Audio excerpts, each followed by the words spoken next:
Hi guys! Tonight we're wandering back to the first warm smell of bread, before cities, before kings, before anyone had the confidence to call a burnt little grain cake cuisine. Imagine the dark edge of an ancient camp, where sparks drift upward, wild grasses bend in the night wind, and your hands are dusty with seeds gathered from a landscape that does not yet belong to anyone. What if bread began not as invention, but as an accident beside the fire? What if the food that fed armies, temples, empires, and tired families began with someone simply trying not to be hungry? So, before you settle into the story, take a moment to like the video and subscribe, and tell me in the comments where you are listening from and what your local time is, because somewhere out there, someone is probably hearing this while midnight leans gently on the window. Now, dim the lights and feel the world become older than memory. You are walking through a landscape that has no roads. There are no fields, no fences, no bakeries with cheerful little signs promising fresh daily, which is frankly a loss for everyone. The air is cool, and it carries the dry scent of grass, dust, smoke, and animal hide. Beneath your bare feet, the ground is uneven, gritty, alive with small stones that press into your skin. Somewhere nearby, insects sing in a steady, sleepy rhythm. The fire clicks and sighs, its orange light touching faces gathered low to the earth. You do not know the word bread. No one does, but hunger is already a fluent language. Around you grow wild grasses. Their seed heads tremble when the breeze passes over them, tiny grains held in brittle husks. These grasses are not yet wheat as later farmers will know it. They are wild relatives, stubborn and scattered, giving up their seeds only with effort. You reach out and pull your fingers along the stem, gathering what you can into a skin pouch or woven basket. The grains scratch your palm.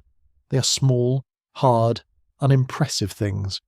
If you saw them on a modern kitchen floor, you might sweep them away without ceremony. History, however, has a habit of hiding inside crumbs. The mainstream fact is simple and enormous long before written records. Humans learned to collect, grind, mix, and cook grains. Stone tools found at very ancient sites show that people were processing plant foods tens of thousands of years ago. They crushed seeds, roots, and nuts against flat stones, turning hard little pieces into meal. It was not bread in the fluffy, golden sense you might imagine. No tidy loaf sat cooling on a windowsill, mainly because windowsills had not yet had the courtesy to exist. But it was the beginning of a relationship between human hands and grain. You kneel beside a grinding stone. It is cool at first, then warms under your touch. Another stone fits into your hand, heavy and familiar. You press down, push forward, pull back. The motion is slow, repetitive, almost hypnotic. Grain cracks, husk fragments loosen. Dust rises, faint and dry, carrying a smell like earth after long sun. Your shoulders ache. Your wrists complain. The meal gathers in pale, coarse patches, nothing like fine modern flour. It is gritty, uneven, and precious. This work changes time. Meat from a hunt arrives suddenly, dramatically, with danger and noise. Grain asks for patience. You gather it, carry it, dry it, grind it, mix it, guard it from damp, birds, insects. And that one person in camp who always seems to snack casually near the food pile. Grain teaches planning. It rewards memory. It makes tomorrow a little more visible. At the edge of the fire, someone mixes the crushed grains with water. Perhaps the water comes from a stream nearby, cold and mineral sharp. Perhaps it sits in a hollowed stone, reflecting sparks. Fingers stir the paste. It clings to skin, sticky and rough. There may be no salt. There is certainly no neat packet of yeast, just crushed seed, water, heat, and the quiet nerve to try. The paste is spread onto a hot stone or tucked near embers. At first, it looks like mud that has become overly ambitious. Then the surface changes, steam lifts, the edges darken, a nutty smell rises, soft but unmistakable.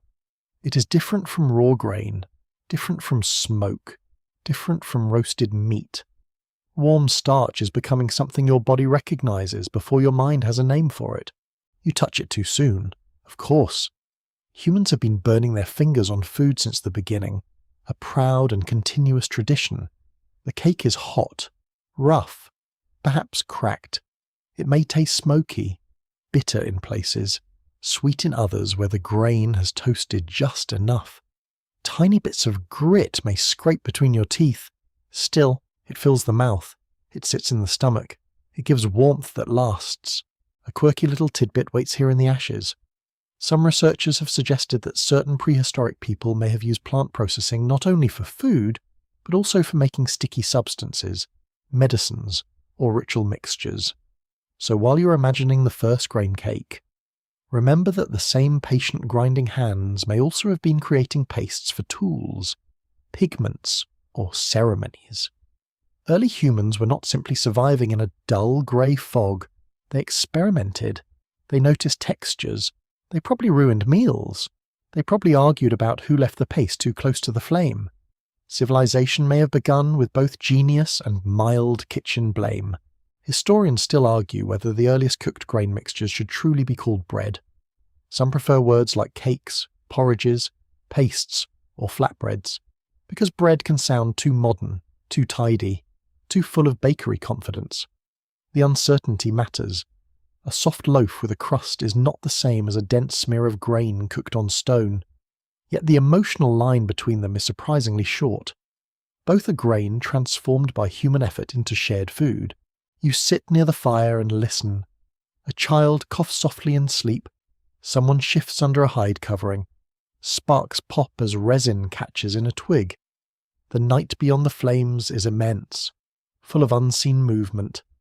You smell smoke in your hair, damp earth under the cooling air, and that faint toasted scent from the stone. Your hands are still dusty, your arms are tired. The food is plain, but it is not meaningless. Here, bread begins as a conversation with the environment. Wild grasses offer seeds only at certain times. Stones become tools because hands learn their weight. Fire becomes more than protection, more than warmth. It becomes a quiet partner in digestion, flavour, and survival. Cooking makes some plant foods easier to chew and absorb. Grinding reduces effort for teeth and stomach. These are humble changes, but humble changes, repeated for generations, can redirect the fate of the species. No one around you is dreaming of pyramids, Roman bakeries, sacred wafers, market loaves, sandwiches, or toast landing butter side down because apparently the universe enjoys small tragedies. Yet all of that waits inside this moment. The first grain cakes do not announce themselves. They do not arrive with trumpet, they arrive as a practical answer to hunger. You take another bite. The surface flakes slightly, the centre is dense and warm. Smoke curls into the dark. Above you, the stars look close enough to sift through your fingers like flour. Around the fire, people chew slowly, not because they are performing a ritual for history, but because they are tired, hungry, alive. And in the quiet, the world has shifted. Not loudly, not all at once, just enough. You stand in the pale morning light with a basket pressed against your hip, watching the wind move through tall wild grasses like a hand passing over sleeping fur. The world is not yet arranged into farms. No square fields lie under the sun.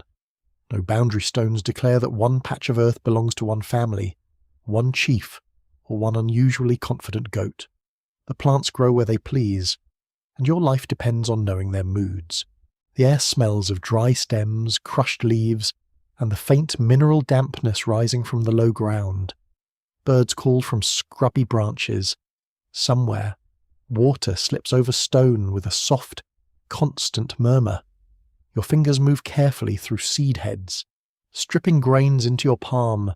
Some fall, some cling stubbornly inside their husks, some scatter into the dust, because wild plants are not designed for human convenience. They are designed to survive, which is admirable, though not very helpful when you are hungry. You are living among people who move with the seasons. They follow ripening grasses, fruiting trees, migrating animals, and the hidden wisdom of roots beneath the soil. Food is gathered through memory. You remember where certain plants grow after rain. You remember which slopes warm first. You remember which seeds must be soaked, crushed, roasted, or avoided unless you're interested in a very unpleasant afternoon. This is a world of observation. Nothing is casual. The colour of a grass head matters. The crackle of a dry husk matters. The smell of stored seed matters. Even the behaviour of birds can reveal where edible grains are ready. You are surrounded by a library without writing, and every page is made of weather, dust, scent, and patience. A mainstream historical fact settles gently into this scene. Evidence from the ancient site of Shubaykar in northeastern Jordan suggests that people were making bread-like food from wild cereals more than 14,000 years ago. That date is startling because it places cooked grain cakes among hunter-gatherers, not settled farmers. In other words, bread-like food may have appeared while people were still moving across landscapes, long before agriculture became the central rhythm of daily life. So here you are, not a farmer, not a villager tied to one field, but still working towards something that smells very much like bread. The work begins with gathering. You bend, pluck, strip, shake, and sort. The basket grows heavier. Bits of chaff cling to your arms. The sun warms the back of your neck. Tiny insects tickle your wrists. When you return to camp, the seeds are spread over a hide or mat. Hands pick through them, removing stones, dry stems, and the occasional beetle who has made poor housing choices. Then comes pounding. The sound is steady and dull, stone against stone, a rhythm that seems to enter the body. You lower grain into a hollow and crush it with a smaller rock. Thud, scrape, thud, scrape. The smell changes as the seeds break open. It becomes warmer, nuttier, almost sweet. Fine dust collects at the edges, mixing with coarser fragments. This is not soft flour. It is a rough meal, alive with texture. You add water slowly. Too much and it slumps into paste. Too little and it crumbles like dry earth. The mixture sticks beneath your fingernails. It pulls against your skin. You press it flat with your palm, shaping small rounds thin enough to cook through. No one calls them artisanal. No one charges extra because the shape looks rustic. They are rustic because the entire planet is rustic. A fire waits nearby, reduced to glowing coals. Flat stones sit close to the heat, their surfaces darkened from use. You place the cakes carefully. A hiss rises as moisture meets hot stone. Smoke drifts sideways, smelling of dry brush and ash. The edges tighten. Tiny cracks appear. You turn one with a stick and its underside is mottled brown and black. Not perfect. Edible. Comforting. That is more than enough. A quirky tidbit belongs in this smoky air. Some ancient bread-like remains seem to have been made not only from cereal grains, but also from tubers and other plant parts. So the first bread may have been less like a wheat loaf and more like a mixed survival pancake, a little grassy, a little rooty, and perhaps deeply confusing to modern sandwich expectations. Imagine trying to spread butter on it. The bread would probably judge you. When you bite into it, the surface resists, then gives. It is chewy at the centre, crisp at the edge, smoky across the tongue. A few hard flecks remind your teeth that stone grinding is not a luxury service. Still, the food is portable. It can be shared. It can be carried for a day's walk. It changes the way hunger feels because it turns scattered seeds into something held together. That's the quiet magic. Bread-like food creates form from fragments. A handful of wild grass seeds becomes a cake that can be divided among children. Elders, hunters, gatherers, and whoever wandered back into camp claiming they were just checking the horizon. The cake is humble, yet it gathers people around heat. It allows planning. It turns landscape knowledge into nourishment you can hold in your hand. Scholars continue to debate whether such early grain cakes were special foods for occasional gatherings, or ordinary foods eaten whenever enough seeds could be collected. The answer is not simple, because ancient crumbs do not explain their social calendar. Some evidence suggests effort and skill, perhaps even preparation for group meals. But daily hunger also has a strong argument. People do not usually invent hard work merely for decoration. Evening comes slowly. The sky softens from white to gold, then to a blue that deepens above the hills. You sit with others as the last cakes warm beside the coals. The ground under you is firm, cooling through the thin layer of your clothing. Smoke drifts into your eyes, and you blink without drama. Someone laughs quietly. Someone hums. A child breaks a cake unevenly and offers the smaller half with great seriousness. Because fairness is also ancient and often imperfect, you hold your piece close and feel the heat fade into your fingers. This food is not yet tied to harvest festivals, royal granaries, temple rituals, or market stalls. It belongs to movement, memory, and skill. It belongs to people who read the land with their feet and hands. It belongs to a time when the difference between scarcity and supper might be a patch of ripe grass noticed at the right moment. The fire lowers. The night insects begin their thin music. The scent of toasted grain lingers in the air, soft as a promise. You chew slowly, tasting smoke, seed, stone, water, and labour. Around you, the world remains wild, unploughed, unsettled. Yet in your palm rests something shaped by choice. Not farming, not empire, not even a recipe, just hunger meeting imagination and becoming food. You wake to the sound of goats complaining softly in the grey light, as if they have been personally disappointed by dawn. Around you, the camp is no longer quite a camp. Huts stand close together, their walls made from mud, reed, timber, and packed earth. Smoke rises from low roofs. Storage baskets sit beneath woven covers. The ground is marked by repeated footsteps, swept paths, hearth stains, and the small debris of people who have begun to stay.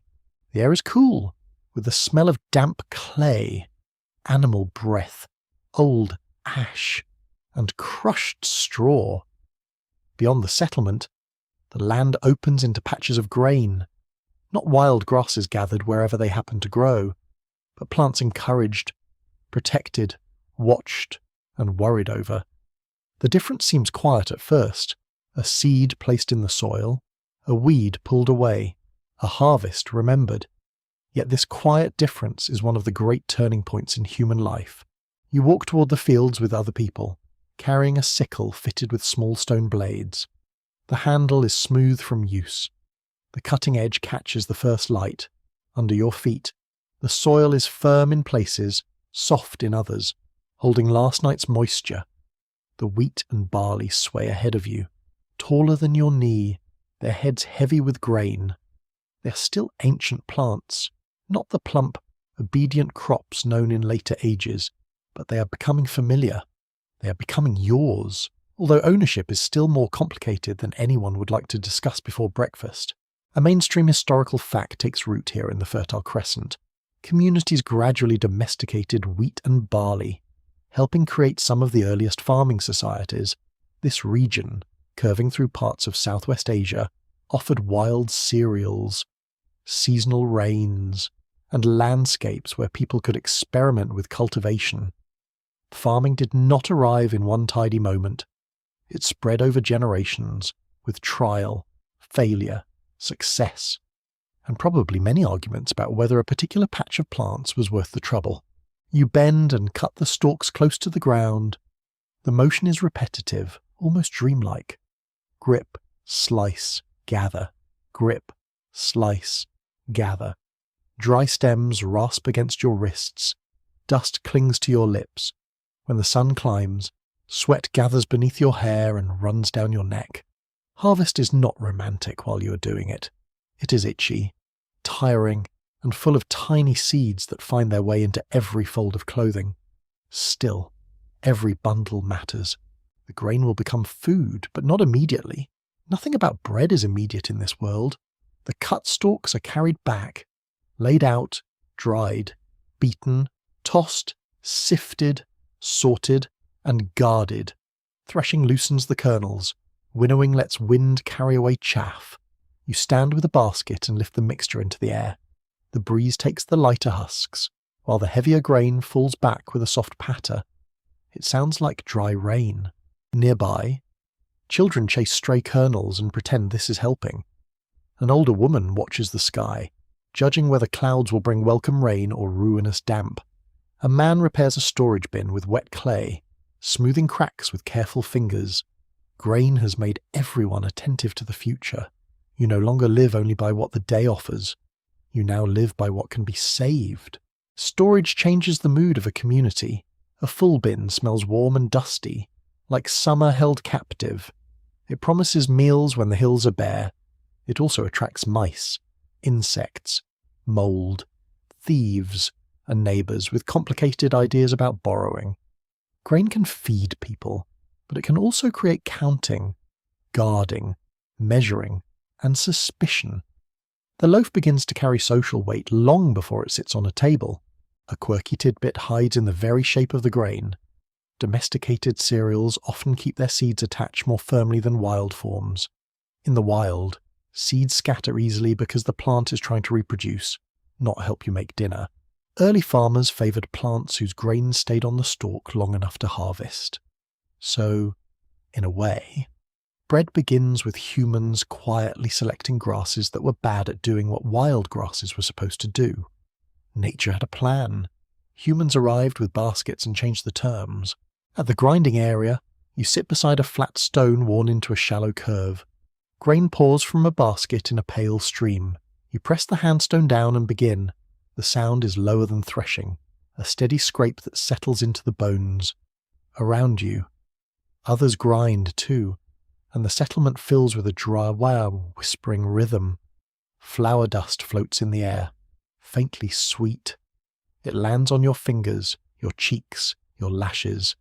Your hands smell of grain and stone.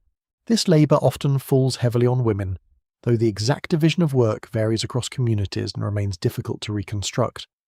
Grinding can take hours, knees ache, backs bend, teeth suffer too, because stone-ground meal carries tiny mineral particles that wear enamel over time. The bread that sustains you leaves its record in the body. It is comfort, with a cost, which is very human and also a little rude. Historians still argue whether early farming improved ordinary life right away, or made it harder before it made it more secure. Farming could provide more food for larger groups, yet it also demanded exhausting labour, narrowed diets, and tied people to vulnerable harvest cycles. Some bones from early farming populations suggest stress, disease, or nutritional challenges. So when you look across the field, you see both promise and burden growing from the same soil. At the hearth, meal is mixed with water. Perhaps a pinch of old dough or fermented grains slips into the mixture, though controlled leavening is not yet the neat craft it will become. The dough is rough beneath your palms. You pat it flat and lay it against heat. Smoke curls from dung fuel and wood scraps. Thick and earthy, the bread cooks unevenly, browning at the edges, staying soft in the centre. Someone turns it with quick fingers and a small hiss of pain.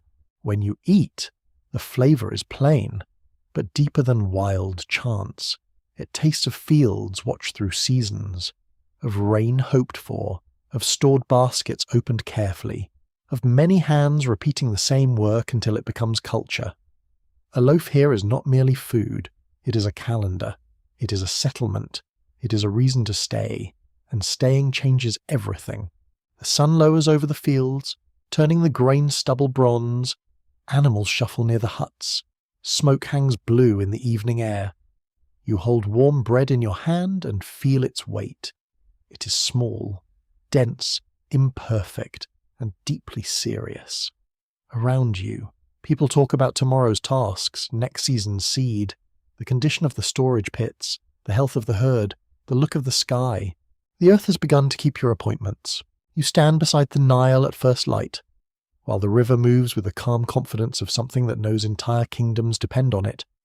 The water is dark and smooth near the bank, reflecting a sky still soft with dawn. Reeds whisper in the breeze. Birds lift from the marshes with beating wings. Mud presses cool between your toes, rich and black, smelling of wet earth, fish, plants, and the faint sourness of life renewing itself.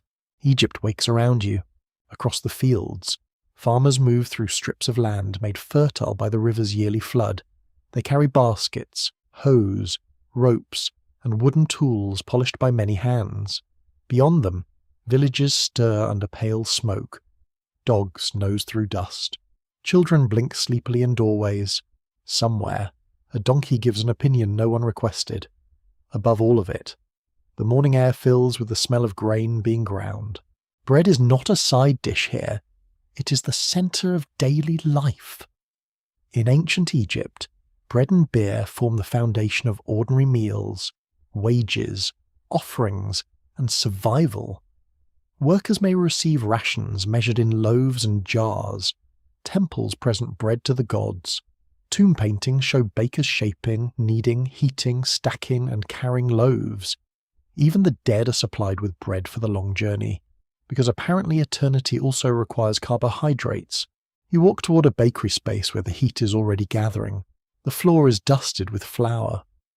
Clay vessels stand in rows, some wide, some tall, some blackened by repeated firing. The air smells warm and yeasty, mixed with smoke, sweat, and damp dough.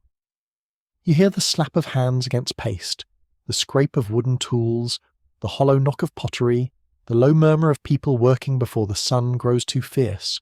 Egyptian bread comes in many forms. Some loaves are round and flat. Some are conical. Some are shaped in moulds.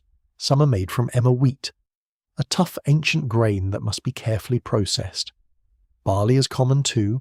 The grain is pounded, sieved, ground, and mixed, though grit often remains. Later mouths will pay for that grit with worn teeth, a quiet archaeological complaint from people who would probably have appreciated a better millstone. You kneel near a grinding stone. The surface is rough and pale, powdered with meal. Your palms press the handstone forward. The sound is steady, sandy, and intimate. Flour gathers, but it is never perfectly fine. Nearby, someone pours water into a bowl. Another worker adds old dough or fermenting mixture, because here bread has begun to rise with a kind of living mystery. The dough breathes, not dramatically, of course. It does not sit up and introduce itself, but it swells, it loosens, it changes. Wild yeasts and bacteria, living in the flour, air, vessels, and old dough, help transform a heavy paste into something lighter and more fragrant. The Egyptians became famous for leavened bread, and while no one in this room can explain microbes through a microscope, they know what works. They know warmth matters. They know yesterday's dough can help today's loaf. They know the difference between a flat, sulking mass and a dough that has awakened. A quirky tidbit belongs to these ovens. Some Egyptian loaves were baked in tall clay moulds, almost like flower pots. Dough could be placed inside heated ceramic forms, producing shapes that look wonderfully strange to modern eyes. Imagine being handed a cone of bread at breakfast. Elegant, practical, slightly alarming. Perhaps all three. Ancient baking was not afraid of geometry. You watch a baker reach into a clay oven using practiced movements. Heat rolls over your face, dry and intense, making your eyes water. The oven smells of ash, scorched flour, and hot pottery. Dough is pressed against inner walls or placed in moulds near coals. The bread darkens, firms, and releases a scent so familiar that time seems to fold around it. Toasted grain, smoke, faint sweetness. A smell that could wake a household in any century. Outside the bakery, scribes record rations. Their reed pens move across writing surfaces with careful strokes. Bread is counted, listed, owed, delivered. This is the less dreamy side of civilization, the part where someone invents paperwork and everyone else suffers politely forever.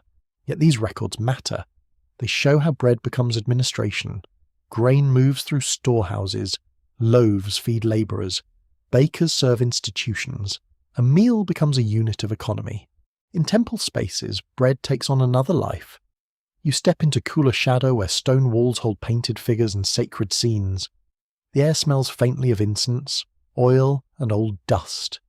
Offerings are arranged with care bread, beer, meat, fruit, flowers. Bread is presented not because gods need digestion as humans do, but because food expresses order, gratitude, and connection. To offer bread is to maintain balance between the human world and the divine. Historians still debate how closely temple offering scenes reflect everyday practice. Since art can show ideals rather than ordinary mess, the loaves painted on walls may represent abundance, ritual perfection, or symbolic nourishment more than a literal menu. Still, the repeated presence of bread in tombs, texts, and images leaves no doubt that it held extraordinary importance. It fed bodies, supported institutions, and carried meaning beyond hunger. You receive a piece while it's still warm. The crust is rough beneath your thumb. The inside is dense but softer than the old flat cakes of wandering life. It tastes earthy, smoky, faintly sour. A bit of grit catches between your teeth, and you quietly decide not to mention it. The bread fills you quickly, around you. Workers eat with practiced calm, dipping pieces into beer or stew, wiping bowls clean, wasting almost nothing. The Nile glitters in the distance. Without its flood, there is no rich silt. Without silt, less grain. Without grain, fewer loaves. Without loaves, no easy way to feed workers, priests, households, travellers, or kings pretending their monuments rose purely from divine enthusiasm. Bread is humble, yes, but it stands beneath grandeur like a quiet foundation stone. As the day warms, the bakery grows brighter and hotter. Flour dust clings to damp skin. Smoke stings gently. Clay moulds are stacked aside. Finished loaves pile into baskets, each one a small piece of river, field, labour, heat, and invisible fermentation. You hold your bread close and feel its warmth fading into your palm. In Egypt, bread has learned to rise, and with it rises a civilization built on mud, sunlight, grain, and the steady appetite of the living. You enter a storehouse while the morning is still blue and cool, and the first thing you notice is the smell.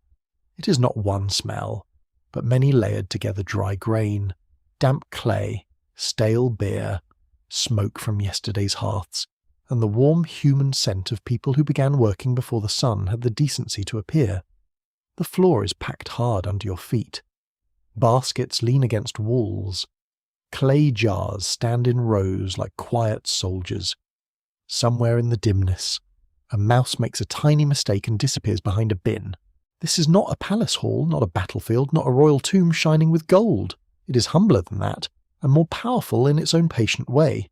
Here, bread becomes organisation, bread becomes wages, bread becomes a number someone must record, store, divide, protect, and explain when the totals do not match.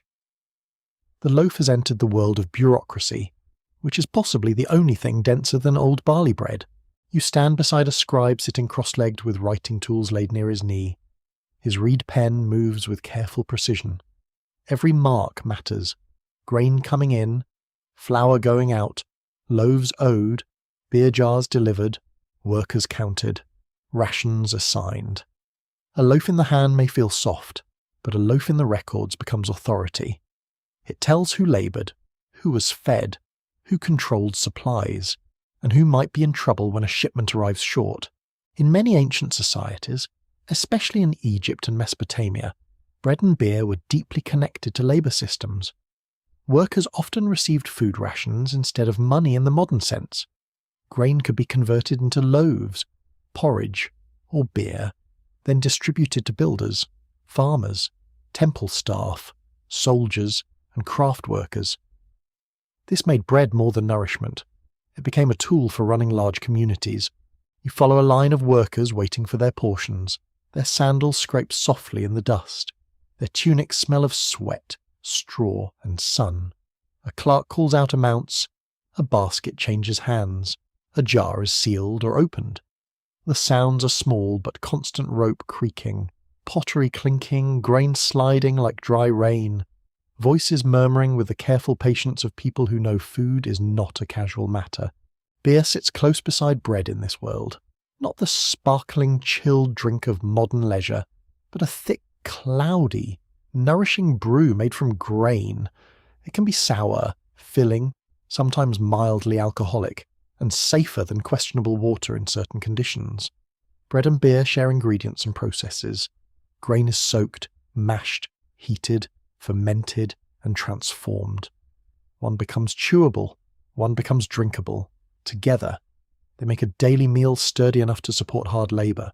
You step into a brewing area where the air is damp and heavy. The smell is sour-sweet, with hints of yeast, wet grain, and warm pottery. Mash rests in vessels. Liquid is strained. Foam gathers.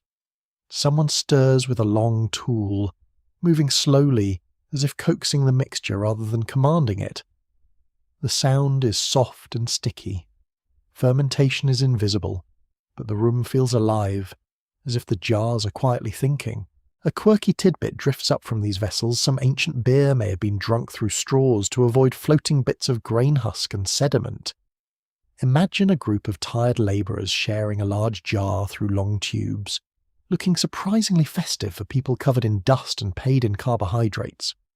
It sounds cheerful, until you remember they may have been doing it because the beer was chunky. History is generous, but not always smooth.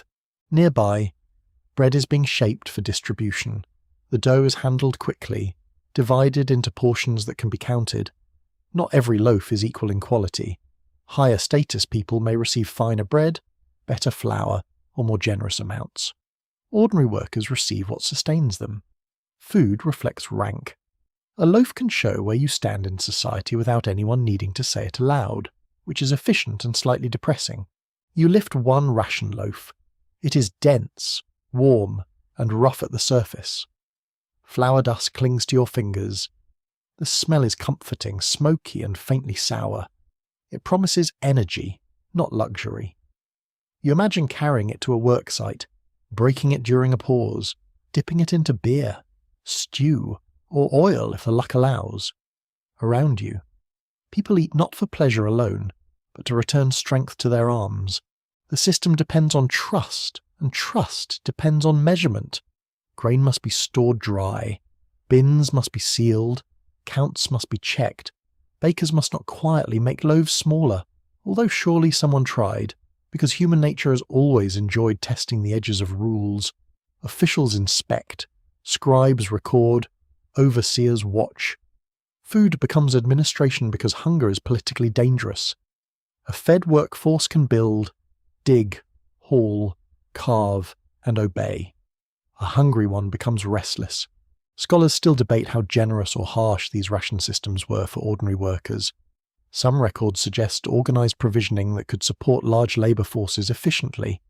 Other evidence hints at inequality, heavy demands, and dependence on institutions. The truth may shift by place, season, status, and crisis. A ration can be care. A ration can be control. Often, inconveniently, it can be both. You pass through a courtyard where grain is being measured in baskets. Sunlight has reached the walls now, turning the mud brick golden. Dust floats in the air like pale smoke. A woman adjusts a cloth over a basket of loaves. A child watches the scribes with solemn curiosity. An older worker laughs softly at some private joke, his teeth worn from years of gritty flour. Life continues in small gestures under the weight of large systems. Temples also stand behind much of this movement. Their estates own land, store grain, employ workers, and receive offerings. Bread prepared for gods may later circulate through human hands, depending on local practice. Sacred food and practical food are not always separate. A loaf can move from field to oven to altar to storeroom to stomach, gathering meanings as it travels. You feel the heat building as the day grows bright. The storehouse that was cool at dawn now smells stronger, grain and sweat warming together. The scribe pauses, flexes his fingers, and returns to his marks. The bakers keep working.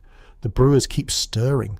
The workers keep waiting, receiving, eating, leaving. A civilization can look grand from faraway monuments, walls, armies, laws, kings.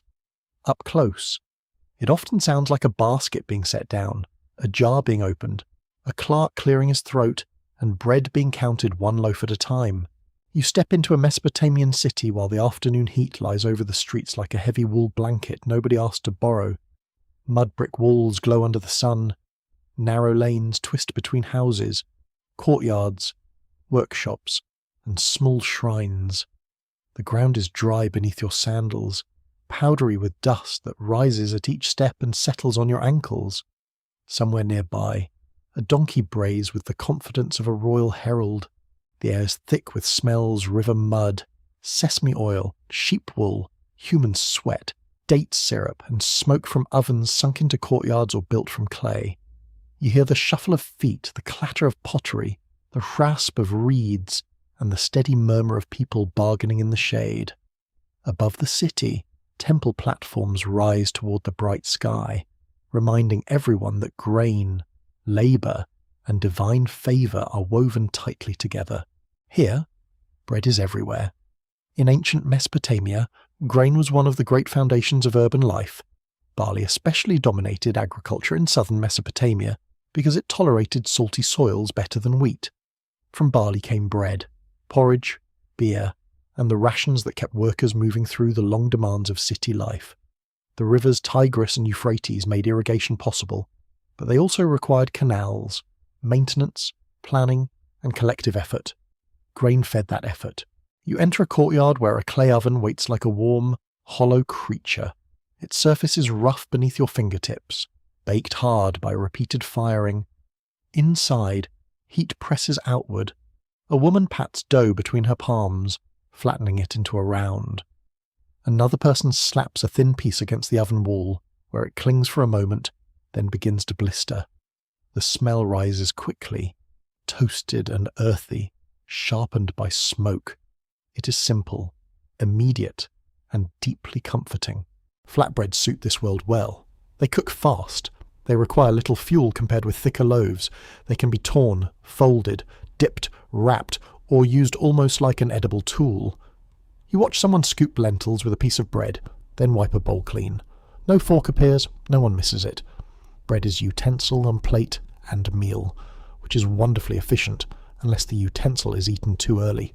A mainstream historical fact settles into the courtyard cuneiform tablets from Mesopotamia, preserve records of grain, rations, recipes, offerings, and brewing. Scribes wrote on clay, pressing wedge-shaped marks into damp tablets that later dried hard. Through those marks, you can glimpse the food systems of cities such as Uruk, Ur, Nippur, and Babylon. Bread was not merely baked and eaten, it was counted, assigned, taxed, traded, and offered. You follow a baker carrying a basket of finished rounds into a shaded room. The bread is warm against the woven reeds. Some pieces are pale and soft, others are darker, crisp at the edges, marked by heat. A few are shaped for ritual or elite tables. Finer than ordinary food. Texture signals purpose. Ingredients signal status. The poor may eat coarse barley bread. The wealthy may enjoy richer mixtures with oil, sweeteners, milk, or spices when available. A quirky tidbit waits among the clay tablets. Some Mesopotamian texts describe many different kinds of bread and cakes, with names that scholars cannot always translate neatly. There were breads for offerings, breads for feasts, breads mixed with dates, breads flavoured with aromatics, and perhaps bread so specific that even a modern bakery menu would blink politely and give up. Ancient people did not live on one sad flat circle forever. They had variety, preferences, and probably opinions about whose loaf was too dry. You pass a temple kitchen, where the atmosphere changes. The sounds soften. The smell of incense mingles with hot grain and oil. Workers prepare foods for the gods, arranging portions with careful attention. Bread here becomes sacred matter. It stands before divine images as part of daily service, a gesture of feeding the powers believed to protect the city. The gods receive abundance so the city may continue in order. Yet sacred food does not float above ordinary life. It comes from fields, canals, storehouses, mills, and hands. Someone sowed the barley. Someone cleared silt from irrigation channels. Someone lifted baskets until the shoulders burned. Someone ground grain until the wrists ached. Even offerings to heaven begin with dust under fingernails. Scholars still disagree about how closely temple food lists reflect meals actually consumed by people, rather than ideal offerings shaped by ritual tradition. Some records may show ceremonial abundance more than daily diet. Others clearly connect to practical distribution and storage. The tablets speak, but not always plainly. Clay remembers numbers better than feelings. You sit in the shade while the heat trembles beyond the courtyard. A piece of barley bread rests in your hand. It feels firm, slightly rough, warm at the centre. When you tear it, crumbs fall onto your lap. The flavour is nutty and plain, with a faint bitterness that asks for stew, oil, or beer. Nearby, a jar is opened, releasing the sour smell of fermented grain. Someone pours carefully, someone else complains quietly about the portion size, proving that administrative food systems have always inspired commentary. Outside, canal water glints between reed banks. Fields depend on it, but irrigation brings its own danger. Too much evaporation can leave salts in the soil, slowly changing what crops survive. Barley's toughness becomes important. The bread in your hand is shaped not only by taste, but by climate, water management, and the slow chemistry of earth. Evening begins to soften the city. Shadows lengthen along the mud brick walls. Oven fires glow deeper orange. Families gather in courtyards. Bread is torn and passed from hand to hand. A child presses a warm piece against his cheek before eating. An elder dips hers into broth and chews with calm patience. Above the rooftops, temple heights catch the last light. In this city of clay, river, reed, and smoke, bread is both ordinary and immense. It feeds workers, honours gods, records debts, fills jars, steadies households, and gathers people into the small circle of supper. You taste it slowly, while the oven heat fades and the night air comes on gentle and dry. You walk into a Greek marketplace while the morning sun spills over stone streets. White walls, and awnings stretched like sleepy sails above the stalls. The air is bright and restless. Sandals slap against paving. Donkeys shuffle under baskets.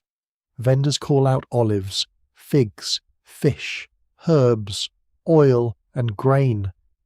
Somewhere, a metal worker hammers with a sharp ringing beat, and the sound threads itself through the softer noises of bargaining, laughter, and pigeons making deeply unnecessary comments from the rooftops. The smell of bread reaches you before you see it. It drifts through the agora, warm and nutty, mixed with sea salt, dust, wool, smoke, and crushed thyme beneath passing feet. You follow it toward a stall where flat rounds, small rolls, and darker loaves sit stacked beneath cloth.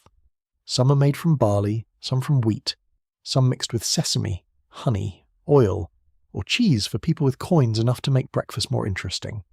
A baker lifts a loaf and taps it lightly. The crust answers with a hollow sound. In the Greek world, bread is daily food, but it is also a marker of status and taste. Barley is common and hardy, often eaten by ordinary people in the form of cakes or porridge. Wheat, especially fine wheat bread, can carry greater prestige. A person's bread may reveal wealth, region, health, and habit. The table is never just the table. It is a small stage where society performs itself, preferably with snacks. You take a barley cake into your hand. It feels dense, a little dry, and slightly gritty at the surface. When you bite, it has an earthy flavour that asks for olives, onions, fish sauce, or a dip of oil. Nearby, a finer wheat loaf tears more softly, pale inside and more delicate on the tongue. You understand immediately why people notice the difference. Hunger may accept almost anything, but taste has always had opinions. A mainstream historical fact stands clearly in this busy market by the classical period. Greek communities had professional bakers, public food sellers, and a wide vocabulary for breads and cakes. Bread was sold in markets, prepared in homes, offered in religious settings, and discussed by writers who cared deeply about food, health, and manners. Grain reached cities through local farming, trade, and maritime routes, especially as urban populations grew beyond what nearby land could easily feed. You move past baskets of grain piled in the shade. The kernels pour through fingers with a soft ticking sound. Merchants inspect them carefully, checking dryness, colour, and cleanliness. Grain is wealth in a portable form. It can be loaded onto ships, stored in jars, measured by officials, and argued over by everyone from farmers to philosophers, because apparently even deep thoughts require bread breaks. Near a house you hear grinding. Inside a courtyard, women and enslaved workers prepare meal with hand mills.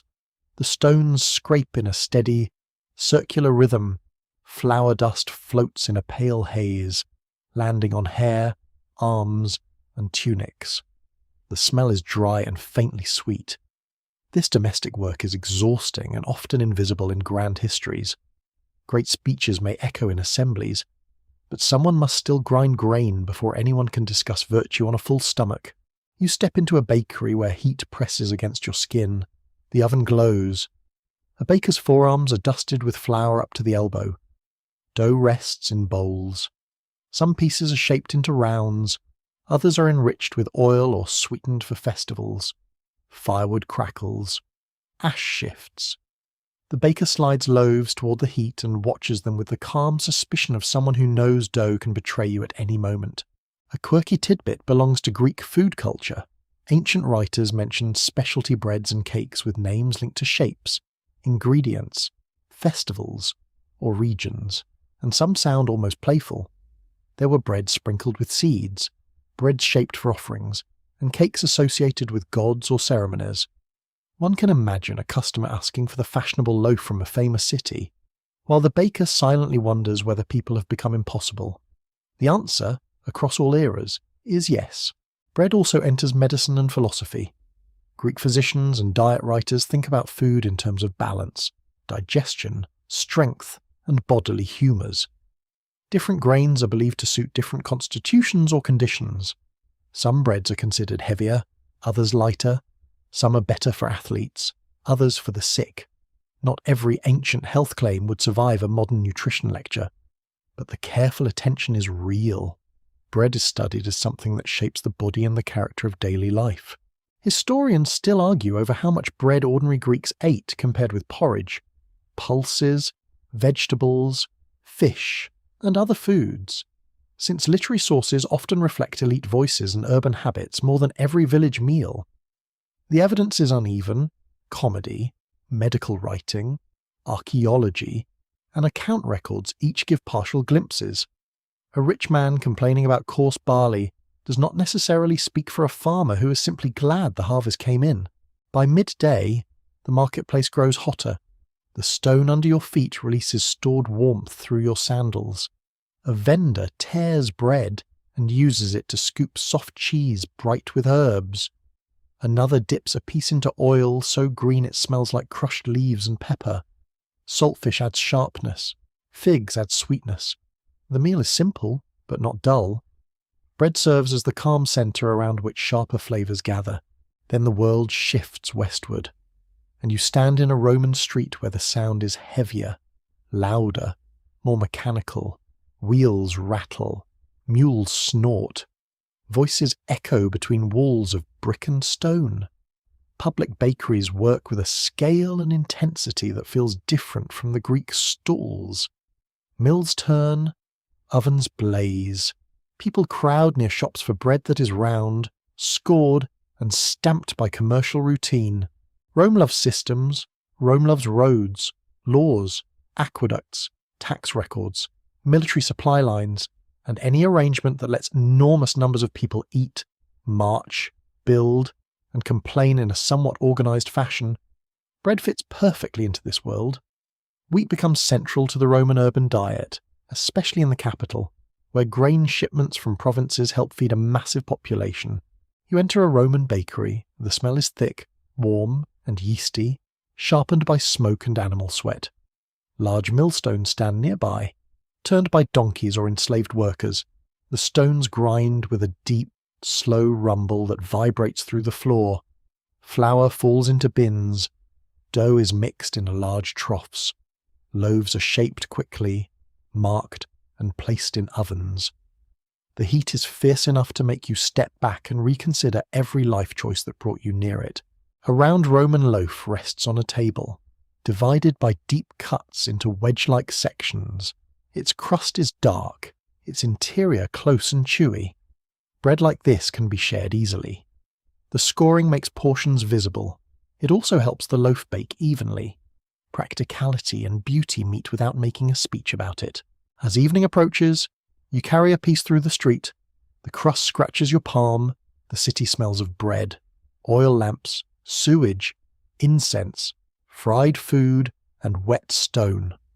Not all of it is charming, but all of it is alive. Bread moves through this world as trade, craft, class, comfort, and control. It belongs to the market stall, the household courtyard, the philosopher's diet, the soldier's ration, and the public oven. You taste the last bite while voices fade into the low hum of night. In these classical cities, bread has become more than survival. It is urban rhythm, social signal, craft knowledge, and everyday expectation. The loaf is no longer a rare transformation of seed and fire. It is what people reach for when the day begins, when labour pauses, when guests arrive, when hunger speaks, and when civilization, with all its noise and pride, needs something warm enough to hold. You stand near the harbour at Ostia, where the smell of the sea mixes with tar, rope, wet wood, fish, sweat, and grain dust.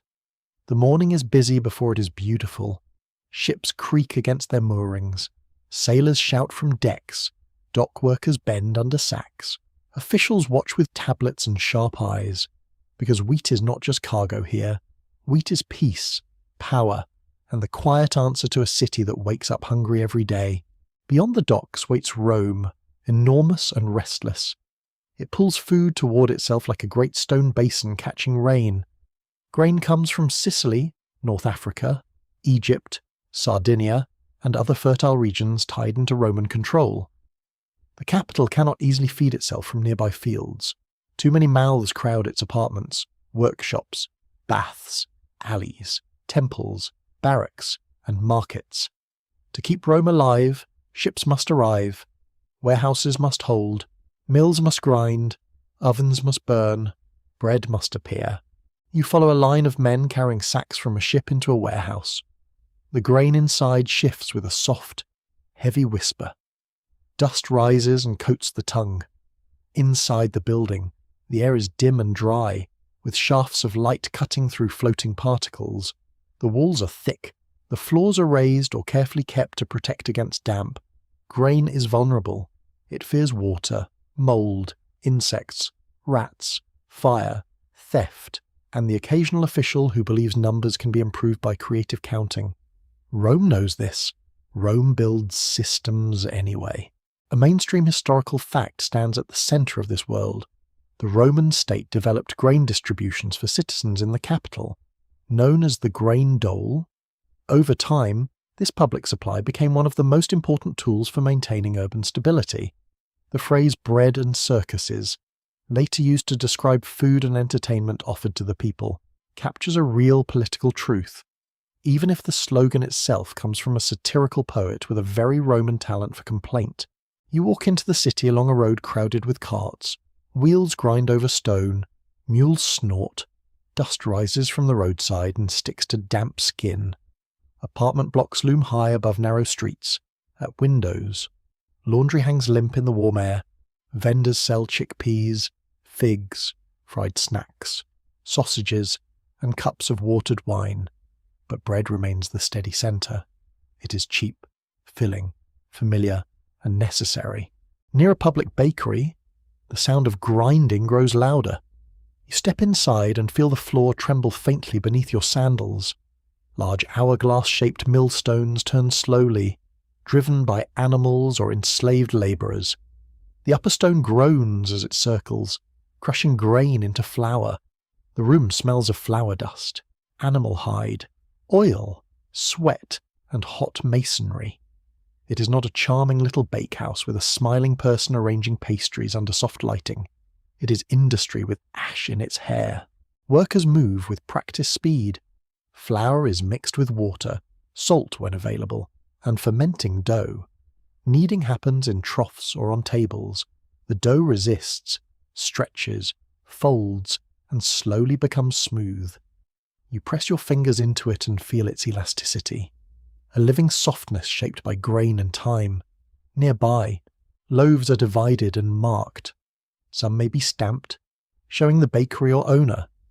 A stamp on bread sounds fussy until you remember that people have always wanted credit, control, and perhaps a way to complain accurately, a quirky tidbit rises from the ovens of Pompeii and Herculaneum, where ancient loaves carbonized by volcanic disaster preserved their shapes.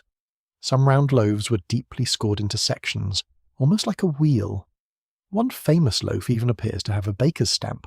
It is strange and intimate, seeing bread frozen by catastrophe, still wearing the marks of hands that expected an ordinary meal. History sometimes keeps the most fragile things by burning them past eating, which is not the preservation method anyone would choose over dinner. You stand near the oven mouth as heat blooms against your face. The fire snaps and sighs. Loaves slide in on long paddles. The crusts darken. A smell rises that cuts through the city's less poetic odours: toasted wheat, smoke, sour ferment, warmth. Outside, crowds gather with baskets and cloths. People wait for bread because waiting is better than hunger. Some grumble, some gossip, some calculate how far a loaf must stretch among children, elders, and a spouse who claims not to be hungry, then eats half. Food distribution is political theatre, but also practical survival. Roman leaders understand that grain supply failures can become riots, shortages, high prices, storms at sea, corrupt officials, and military disruptions can turn hunger into anger. The emperor who feeds the people appears generous and powerful. The ruler who fails faces the city's stomach, and the city's stomach has no patience for speeches. You enter a public entertainment space where crowds gather for games. The air smells of dust, bodies, wine, garlic, and anticipation. Vendors move through the seats with snacks. Bread is eaten before spectacle, during spectacle, and after spectacle. The famous pairing of food and entertainment does not mean people are foolish. It means leaders know the deep connection between appetite, attention, and public mood. Give people bread, give them diversion, and perhaps the hard edges of inequality become less sharp for an afternoon. Perhaps. Scholars continue to debate how ordinary Romans experienced the grain dole across different periods, since eligibility, amounts, and distribution methods changed over time. Some see it as a vital welfare system that protected citizens from urban hunger. Others emphasize political manipulation, social hierarchy, and the limits of who benefited. Both views can sit uneasily in the same basket. A ration can relieve suffering while also binding the receiver to imperial power. You hold a piece of Roman bread in your hand. It is firm, chewy, and sour at the edge. The crust scratches your thumb. The inside smells warm and slightly tangy. You tear off a piece and dip it into olive oil, then into a sauce sharp with herbs and salt. The taste is fuller now, carrying the sea route, the province, the mill, the oven, the official seal, the crowd, and the ambition of Rome itself. As evening settles, the city glows with lamps. The streets soften but do not quiet. Somewhere, another bakery prepares for tomorrow. Somewhere, records are checked. Somewhere, ships cross dark water with grain in their holds, trusting wind, crew, and luck.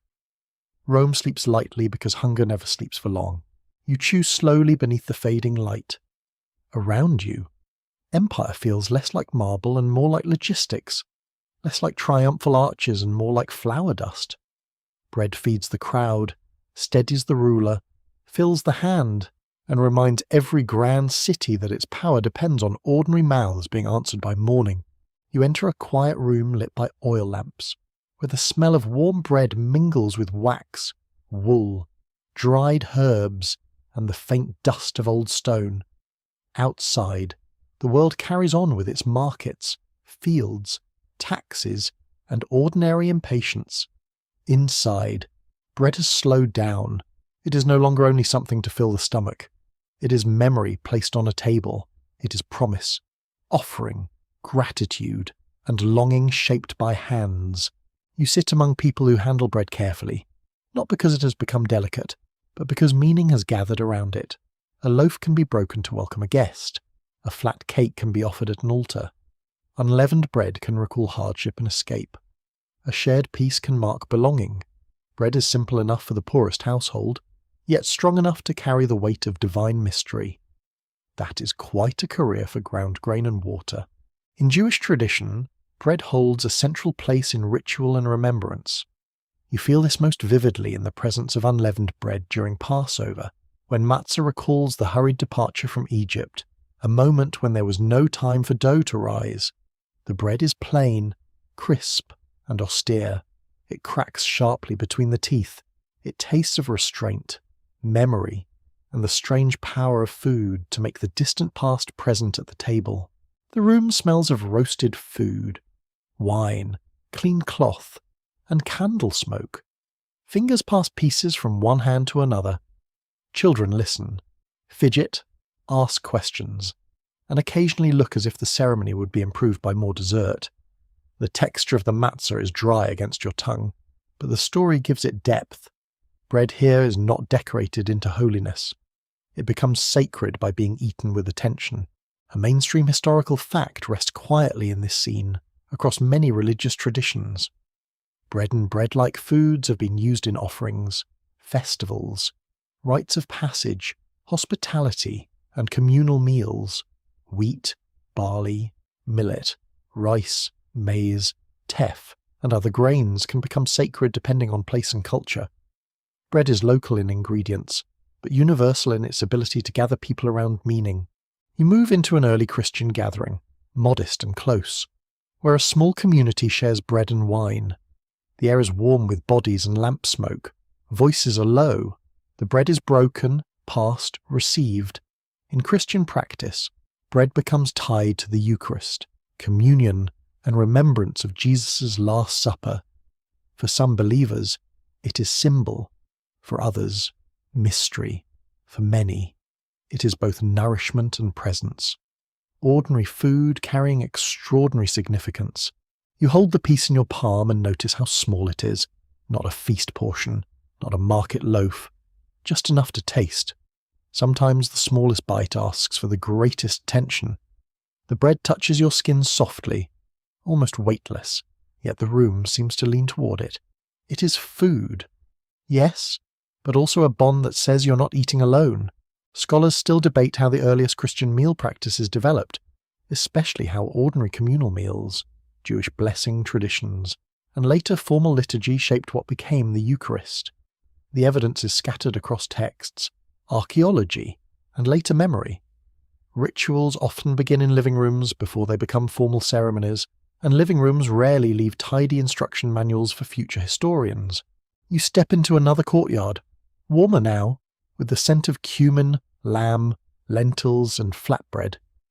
In Islamic societies, bread often serves as daily sustenance and a sign of hospitality. During Ramadan, bread appears at sunset tables where fasting ends with dates, water, prayer, and food shared among family and neighbours. Bread may be used to scoop stews, wrap grilled meats, or accompany soup. It is practical, generous, and deeply social. A quirky tidbit appears in the custom of treating fallen bread with respect in some cultures. In parts of the Middle East, Central Asia, and beyond, people may pick up a dropped piece of bread, kiss it, and place it somewhere clean rather than leave it underfoot. The act varies by region and household, but the feeling behind it is tender bread represents blessing, labour, and life. Also, it is a polite reminder not to treat dinner like floor decoration. You travel farther and bread changes shape without losing its role. In Hindu traditions, flatbreads such as roti, chapati, puri, or naan can appear in domestic meals, temple offerings, and festive foods, depending on region and community. The kitchen smells of ghee, toasted flour, smoke, and spice. A round of dough is rolled thin under quick hands, then placed on a hot surface. It puffs suddenly, like a small edible breath. Someone presses it gently with cloth. The bread browns in spots, soft and fragrant. Touch matters here. You tear a piece with your fingers, warm and flexible, and use it to gather vegetables as dal or chutney. The bread is not separate from the meal. It participates. It carries flavour. It brings the food to the mouth in a movement learned so young it almost feels like instinct. A meal becomes choreography, and your hands know the steps. In Buddhist context, bread is less universal than rice in many regions, yet grain foods still appear in offerings, monastic meals, and local customs where wheat or barley is part of the diet. In Tibetan regions, for instance, roasted barley flour called sampa becomes a staple, mixed with butter tea and shaped by hand. It is not bread in the oven-baked sense, but it belongs to the same family of grain transformed into sustaining, meaningful food. It smells nutty, buttery, and warm, with a texture that clings to the fingers. You notice something gentle across these traditions. Bread is often shared at thresholds between hunger and fullness, stranger and guest, ordinary time and sacred time, living and dead, human and divine. It appears at births, weddings, funerals, fasts, feasts, pilgrimages, and small home prayers. It can be plain enough for poverty, yet honoured enough for ceremony. It asks no permission to become symbolic. People give it meaning because they already depend on it. As the lamps burn lower, you sit at a table where many breads seem to exist at once, crisp, unleavened sheets, soft, flat rounds, small communion pieces, puffed chapatis, festival cakes, barley offerings, and humble household loaves. The air is calm, carrying smoke, spice, grain, and the quiet breath of people gathered close. You break a piece and listen to the soft sound it makes. Bread divides without disappearing. The loaf becomes portions, and the portions become community. In that simple act, people remember who they are, who fed them, who suffered, who survived, and who is welcome at the table. You step into a medieval village while mist still hangs over the fields, softening the world until every roof, fence, and tree seems half dreamed. The morning smells of wet earth, wood smoke, dung, sheep wool, and the sharp green breath of grass crushed underfoot. Somewhere a rooster announces himself with the dramatic confidence of a tiny lord. A cart creaks along a muddy track.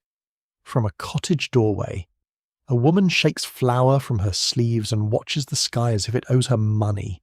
Bread rules this place in quiet ways. The village is small, but its hunger is not.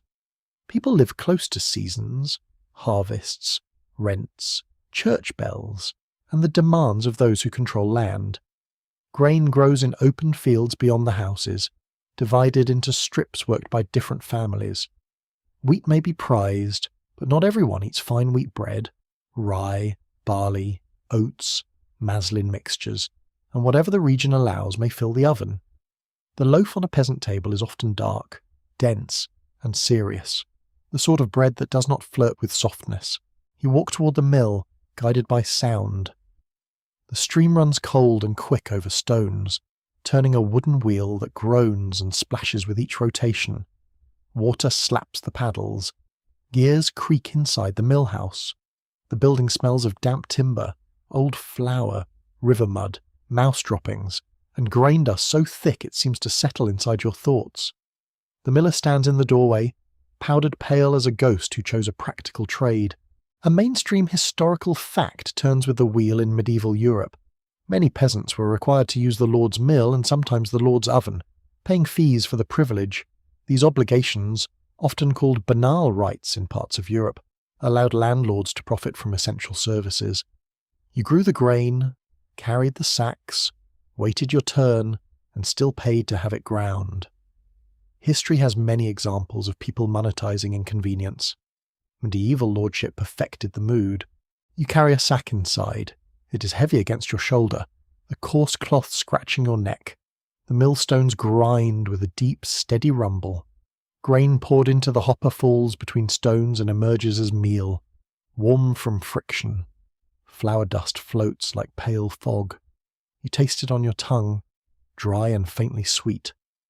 The miller adjusts the flow with practiced fingers, listening to the sound of stone as if the machine speaks to him. Not everyone trusts him. Millers across medieval jokes and complaints are often accused of taking too much toll, keeping the best flour, or being generally slippery.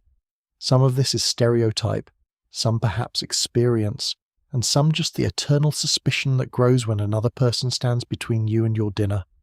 The miller's trade is necessary, profitable, and watched with narrowed eyes. The ground grain returns to the village, where dough begins in wooden troughs. You enter a cottage with a low roof and smoky rafters. The air is warm and close. A fire burns on the hearth. Children sit near the wall, sleepy and hungry. A woman pours meal into a trough, adds water, salt if there is enough, and perhaps a piece of old dough kept back to help fermentation. Her hands plunge into the mixture. Dough clings to her fingers, heavy and cool at first, then softening as it absorbs water. The work is physical. Kneading presses through wrists, elbows, shoulders, back. The dough must be turned, folded, pushed, and gathered until it can hold together. In a poorer household, the flour may be coarse and mixed with bran. In hard times, beans, peas, acorns, chestnuts, or other fillers might stretch supplies. Bread can be honest, but hunger teaches it to compromise. A quirky tidbit hides inside the old communal oven. In some villages, people mark their loaves with personal signs before baking, using cuts, stamps, or patterns, so each family could identify its bread when all the loaves came out together. Imagine a smoky medieval oven filled with nearly identical dark rounds, and someone insisting, with great moral seriousness, that the lopsided one with 3 pokes is definitely theirs. Branding was not born in modern marketing. Sometimes it was just how you rescued your supper. You follow the dough to the bakehouse. The oven is built of clay or stone, thick enough to hold heat. Faggots of brushwood are burned inside until the chamber is fiercely hot. Ash is raked out. The floor is swept with a damp bundle of straw or leaves. Then the loaves are slid in on a long wooden peel. The heat strikes your face, dry and intense. The room smells of smoke, sour dough, damp wool, and scorched crust. While the bread bakes, people wait. Waiting is part of the rhythm. A woman mends a sleeve. A boy pokes at ash until scolded. 2 neighbours discuss whether the reeve has measured rents fairly, and neither sounds convinced. A dog lies near the doorway, pretending not to watch the oven. The atmosphere is smoky, cramped, and social. Bread brings the village together because ovens are expensive, fuel is precious, and everyone must eat. Monasteries bring another layer to this bread world. You walk through a cloister where stone arches hold the cool morning air. The bakery is orderly, the storerooms careful, the fields managed under written accounts. Monks bake for themselves, guests, the poor, and sometimes for sale or rent obligations. The smell here is cleaner, with herbs from the infirmary garden, beeswax, ink, and bread cooling on boards. Monastic houses often preserve techniques, manage mills, and record harvests, becoming quiet engines of rural economy. Historians still argue how much medieval peasants depended on bread compared with pottage, dairy, ale, vegetables, and seasonal foods, because diet varied widely by region, wealth, climate, and century. Bread was central, but the peasant meal was not one endless loaf in a dark room. There were onions, leeks, beans, cabbages, cheeses, fish days, feast days, bad years, better years, and always the little adjustments that rarely enter royal chronicles. At last the oven opens. Steam and heat roll outward. The loaves emerge dark, cracked, fragrant, and heavy. You hold one wrapped in cloth and feel its warmth through the fabric. The crust is hard under your thumb. When broken, the inside is dense, moist, and faintly sour. It tastes of grain, smoke, labour, water, tolls, waiting, and the uneasy kindness of a shared oven. Evening settles over the village. The mill wheel slows in the fading light. Smoke rises from roofs. Church bells mark time with a low, patient voice. You sit at a rough table, tearing bread into a bowl of pottage. The bread softens, thickening the broth. Outside, mud cools beneath the stars. Here, bread is never only food, it is rent, duty, skill, suspicion, comfort, community, and survival pressed into one dark loaf. You travel north under a sky the colour of pewter, where the air feels damp enough to settle into your sleeves and stay there like an unwanted guest. The fields are shorter here, the growing season less forgiving. Wind passes over low hills, dark forests, and scattered villages where roofs are steep. Fires are precious, and people know the weather not as scenery, but as a constant negotiation. The smell of this place is different. Wet soil, pine smoke, sheep wool, cold ashes, fermenting mash, stored roots, grain drying in lofts where every beam seems to hold the memory of winter. Beneath your boots, the ground is soft with mud and old leaves. A crow calls from a bare branch, sounding as if it has already judged everyone's harvest and found it disappointing. Bread in colder lands often grows darker, denser, and more complicated. Wheat prefers certain conditions and may fail in harsher climates. Rye, oats, barley, and mixed grains become essential in northern and eastern Europe and other cooler regions. These grains do not always make the high, airy loaves later associated with fine wheat bread. They make breads that are sturdy, sour, heavy, and lasting. Bread that can sit through cold days without becoming useless. Bread with the personality of a locked door. You enter a farmhouse where the hearth burns low and steady. The room is smoky, close, and warm after the raw air outside. Bundles of drying herbs hang near the rafters. A wooden trough rests on a bench. Rye meal sits in a sack, darker than wheat flour, grey-brown and slightly sweet in smell. When water is added, the dough becomes sticky in a stubborn way. It clings to fingers, pulls in strings, and refuses the smooth, elastic manners of wheat dough. A mainstream historical fact takes shape under your hands. Rye became one of the most important bread grains in colder parts of Europe because it tolerated poor soils and cool climates better than wheat. It produced reliable harvests where wheat could be risky. For many communities, especially peasants, rye bread was not a rustic fashion choice. It was the grain that helped people survive. You press your palms into the rye dough. It feels tacky, dense, and cool. The smell is deep and slightly sour, especially if a fermented starter has been used. Rye bread often depends on acidity for structure and flavour. Without it, the loaf can become gummy and heavy in a less charming way. With careful fermentation, it becomes dark, moist, tangy, and long-keeping. This is bread designed for households that cannot stroll casually to a bakery every morning asking what is fresh. The oven heat builds slowly. Fuel matters here. Wood must be cut, dried, saved, and used wisely. The fire gives off the resinous smell of pine and birch. Smoke curls upward and stains the beams. Outside, rain taps against the roof with soft, patient fingers. Inside, loaves are shaped large enough to last, sometimes baked only once a week or even less often in some households. A loaf may be kept on a shelf, wrapped in cloth, or stored in a cool place, sliced as needed with a knife worn smooth at the handle. You taste a piece from yesterday's bake. The crust is firm, nearly black at the edges. The crumb is close and moist, with an earthy sourness that wakes slowly on the tongue. It pairs with butter, cheese, smoked fish, onions, cabbage, ale, or whatever the season allows. It is not delicate, but it is comforting. A fine wheat roll might flutter through polite society. Rye bread sits down, crosses its arms, and keeps you alive. Oats bring another texture to northern tables in parts of Scotland, Ireland, Scandinavia, and northern England. Oatcakes and porridges provide daily strength. You watch oats being ground and mixed with water, then pressed into flat rounds or cooked into thick meals. The smell is warm and grassy. An oatcake cooks on a griddle, its surface drying and browning in pale patches. When broken, it snaps softly rather than tearing. It tastes plain, nutty, and clean, especially good with butter melting into tiny golden pools. Barley also remains important, though its bread can be coarse and crumbly compared with the wheat. It grows where other grains struggle and serves both food and drink.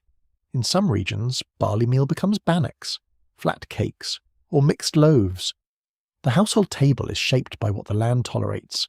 Climate is the quiet baker behind the baker. A quirky tidbit darkens the loaf a little.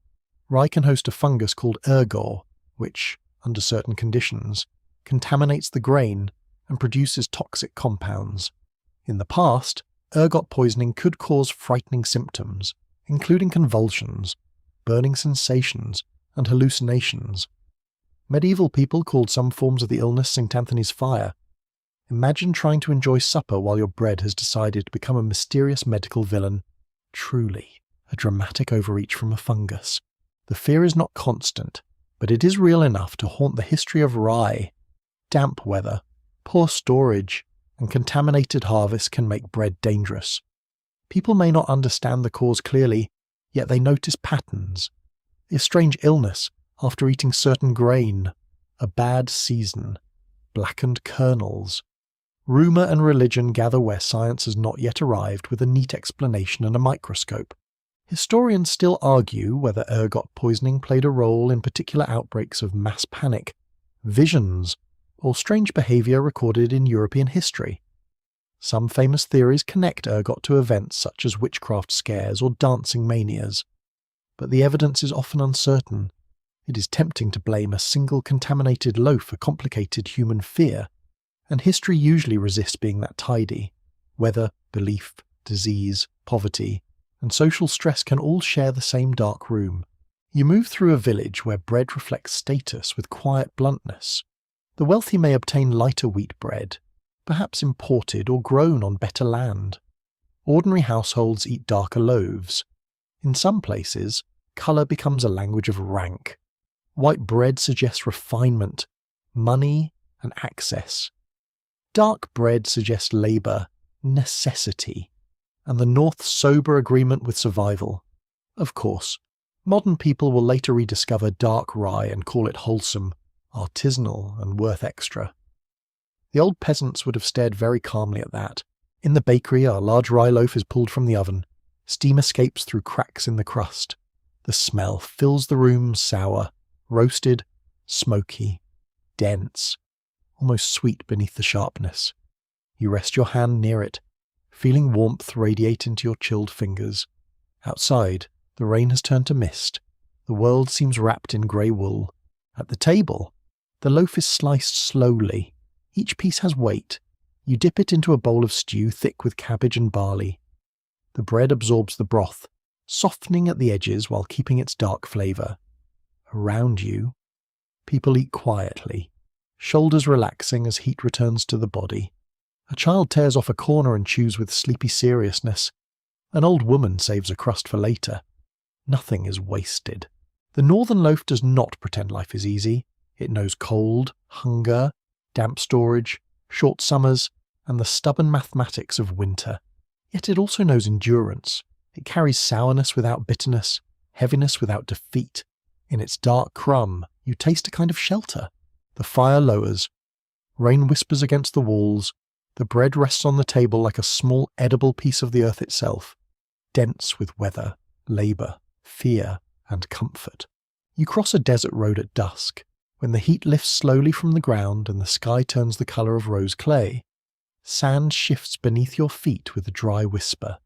Camels move in a patient line, their padded steps almost soundless except for the creak of leather packs and the faint clink of metal rings. The air smells of dust, animal sweat, wool blankets, smoke from a small cooking fire, and somewhere, very faintly, dough warming on a hot surface.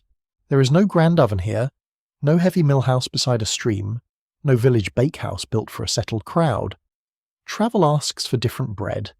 It asks for bread that is quick, portable, flexible, and sensible enough not to demand 3 hours of perfect kitchen conditions in the middle of nowhere. Flatbread answers with the calm confidence of a food that has seen humanity at its most mobile and least organised. You kneel beside a fire built low against the wind. The fuel may be brushwood, dry dung, twigs, or anything that will burn long enough to heat a metal plate, clay surface, or smooth stone. A bowl of flour sits near your knee. It might be wheat, barley, millet, sorghum, maize, or another local grain, depending on the land beneath the road. Water is poured in slowly. A pinch of salt disappears into the mixture. Hands stir, press, gather, and flatten. The dough is simple, but the knowledge inside it is old and precise. A mainstream historical fact spreads across this scene. Flatbreads are among the most widespread bread forms in the world, found across North Africa, the Middle East, South Asia, Central Asia, the Caucasus, the Mediterranean, the Americas, and beyond. Their success comes from practicality. Thin breads cook quickly, need less fuel, travel well, and can be eaten with stews, oils, vegetables, meats, cheeses, or beans. They fit nomads, farmers, soldiers, traders, pilgrims, and tired families equally well. You place a round of dough onto the hot surface. It tightens almost at once. Tiny bubbles rise. Steam puffs through weak spots.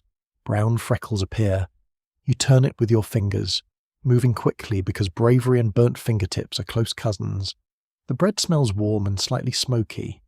When it is done, it bends without breaking. You wrap it around a spoonful of lentils and feel the heat against your palm. The first bite is soft at the centre, crisp at the edge, dusted with ash, salt, and travel. In South Asia, you find chapati and roti swelling over heat, their surfaces blistering like small moons. The kitchen is warm with the smell of toasted wheat, ghee, onions, cumin, and wood smoke. A cook rolls the dough in circles so smooth it seems effortless, though it is absolutely not.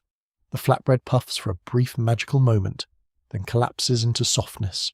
You tear it with one hand and scoop dal, feeling lentils, spice, and bread become one mouthful. In the Persian world and across Central Asia, naan takes on many forms. Some are slapped against the inner wall of a tandoor, where heat surrounds the dough fiercely. The oven mouth glows. The baker's arm moves fast, practiced, fearless, and perhaps slightly worrying to anyone fond of arm hair. The bread emerges blistered, fragrant, sometimes sprinkled with sesame or nigella seeds. Its surface is chewy and browned, its centre tender. In markets, stacks of naan lean against stall walls like edible shields. You travel into the Caucasus and Armenia, where lavash is stretched thin and baked against hot clay. The dough becomes a sheet, soft when fresh, crisp when dried. Dry lavash can be stored and later revived with water, which is a genius trick from people who understood both hunger and inconvenience. Its texture changes like cloth becoming food, folded around cheese, herbs, or grilled meat. It carries flavour without demanding attention. A quirky tidbit belongs to lavash and similar breads used in social customs. In some Armenian wedding traditions, lavash may be placed over the shoulders of newlyweds as a blessing of abundance and prosperity. Imagine beginning married life under a gentle sheet of bread, which is honestly more useful than many symbolic objects. At the very least, it suggests that love should be warm, shared, and not allowed to go stale. Across the Horn of Africa, injera changes the idea of bread again. You enter a kitchen scented with fermentation, steam, and spice. Batter made from teff rests until sour and live. It is poured onto a wide hot plate in a spiral, bubbling into a soft, spongy round. The surface fills with tiny eyes, open pores that catch sauces beautifully. You touch it and feel its cool, elastic softness after it has been lifted from the heat. Its flavour is tangy, bright, and gentle beneath fiery stews. Injera is plate, utensil, and bread, which is extremely efficient and, frankly, more elegant than washing dishes. In the Americas, maize brings another family of flatbreads. You stand near a metate while corn softened by nixtamalization is ground into masa. The smell is earthy and sweet, with a faint mineral note from the alkaline treatment. A tortilla is pressed flat, then laid on a hot komel. It releases a warm corn fragrance that fills the room. When it puffs, even briefly, the cook knows it has cooked well. You hold it soft and warm, ready for beans, squash, chill, fish, meat, or salt alone. Historians still debate how best to classify some of these foods within the global history of bread, because words like bread, pancake, cake, and wrapper carry different meanings across languages and cultures. Is injera bread, plate, or fermented crepe? Is a tortilla bread staple or category of its own? The answer depends on who is speaking, where they stand, and what they are about to eat. Food refuses tidy borders, which is inconvenient for scholars and delightful for dinner. Flatbreads also travel with trade. Along caravan routes, sailors' paths, pilgrimage roads, military campaigns, and migration trails. Techniques move from hand to hand. A traveller learns to cook dough on an overturned pot. A soldier carries dry rounds in a pack. A market baker borrows a seed topping from another region. A family adapts old bread to new flour after crossing an ocean. Bread spreads not only through conquest and commerce, but through marriage, exile, hospitality, and the practical question of what can be made tonight. You sit beneath a darkening sky, holding a folded bread filled with soft cheese and herbs. The bread is still warm, flexible against your fingers. Around you, travellers murmur in several languages. The fire snaps softly. The smell of smoke settles into blankets. Stars appear, clear and cold above the desert. No one needs a table. No one needs a loaf knife. The bread bends, wraps, scoops, tears, and shares. This is the genius of flatbread. It belongs to movement. It does not demand permanence. It accepts sand, road dust, mountain wind, market noise, kitchen steam, and the awkward reality that people often need to eat while going somewhere else. In its thinness, it carries whole worlds. You take one last bite as the fire lowers. The edges crisp, the centre soft, the taste simple and alive. Around you, the road continues into the dark, and bread travels with it. You stand on the edge of a harbour where the world has begun to fold into itself. Ships arrive with wet sails, creaking ropes, and cargo holds full of things that once belonged to distant soils. The air smells of salt, tar, spices, fish, damp wood, and grain dust shaken loose from sacks. Men shout across decks. Porters bend under barrels. Officials count. Merchants bargain. Sailors spit into the water and call it wisdom. Everywhere, food is moving. Bread changes when empires move. You watch wheat being unloaded beside baskets of maize, jars of sugar, sacks of rice, cassava roots, beans, dried fruits, and unfamiliar seeds. No single empire carries all these things at once in one neat, honest pile, because history is untidy and enjoys confusing maps. Yet across centuries of conquest, trade, colonization, migration, and exchange, the grains and starches of the world cross oceans and borders. Tables alter, ovens adapt, hands learn new doughs, old breads meet new ingredients, sometimes gently, sometimes under pressure, sometimes because someone with power has decided that another people's land should now serve his appetite. Charming, obviously, in the way a tax collector is charming. You step into a colonial town where wheat has become both food and symbol. In many places touched by European expansion, wheat bread arrives with soldiers, priests, settlers, administrators, and traders.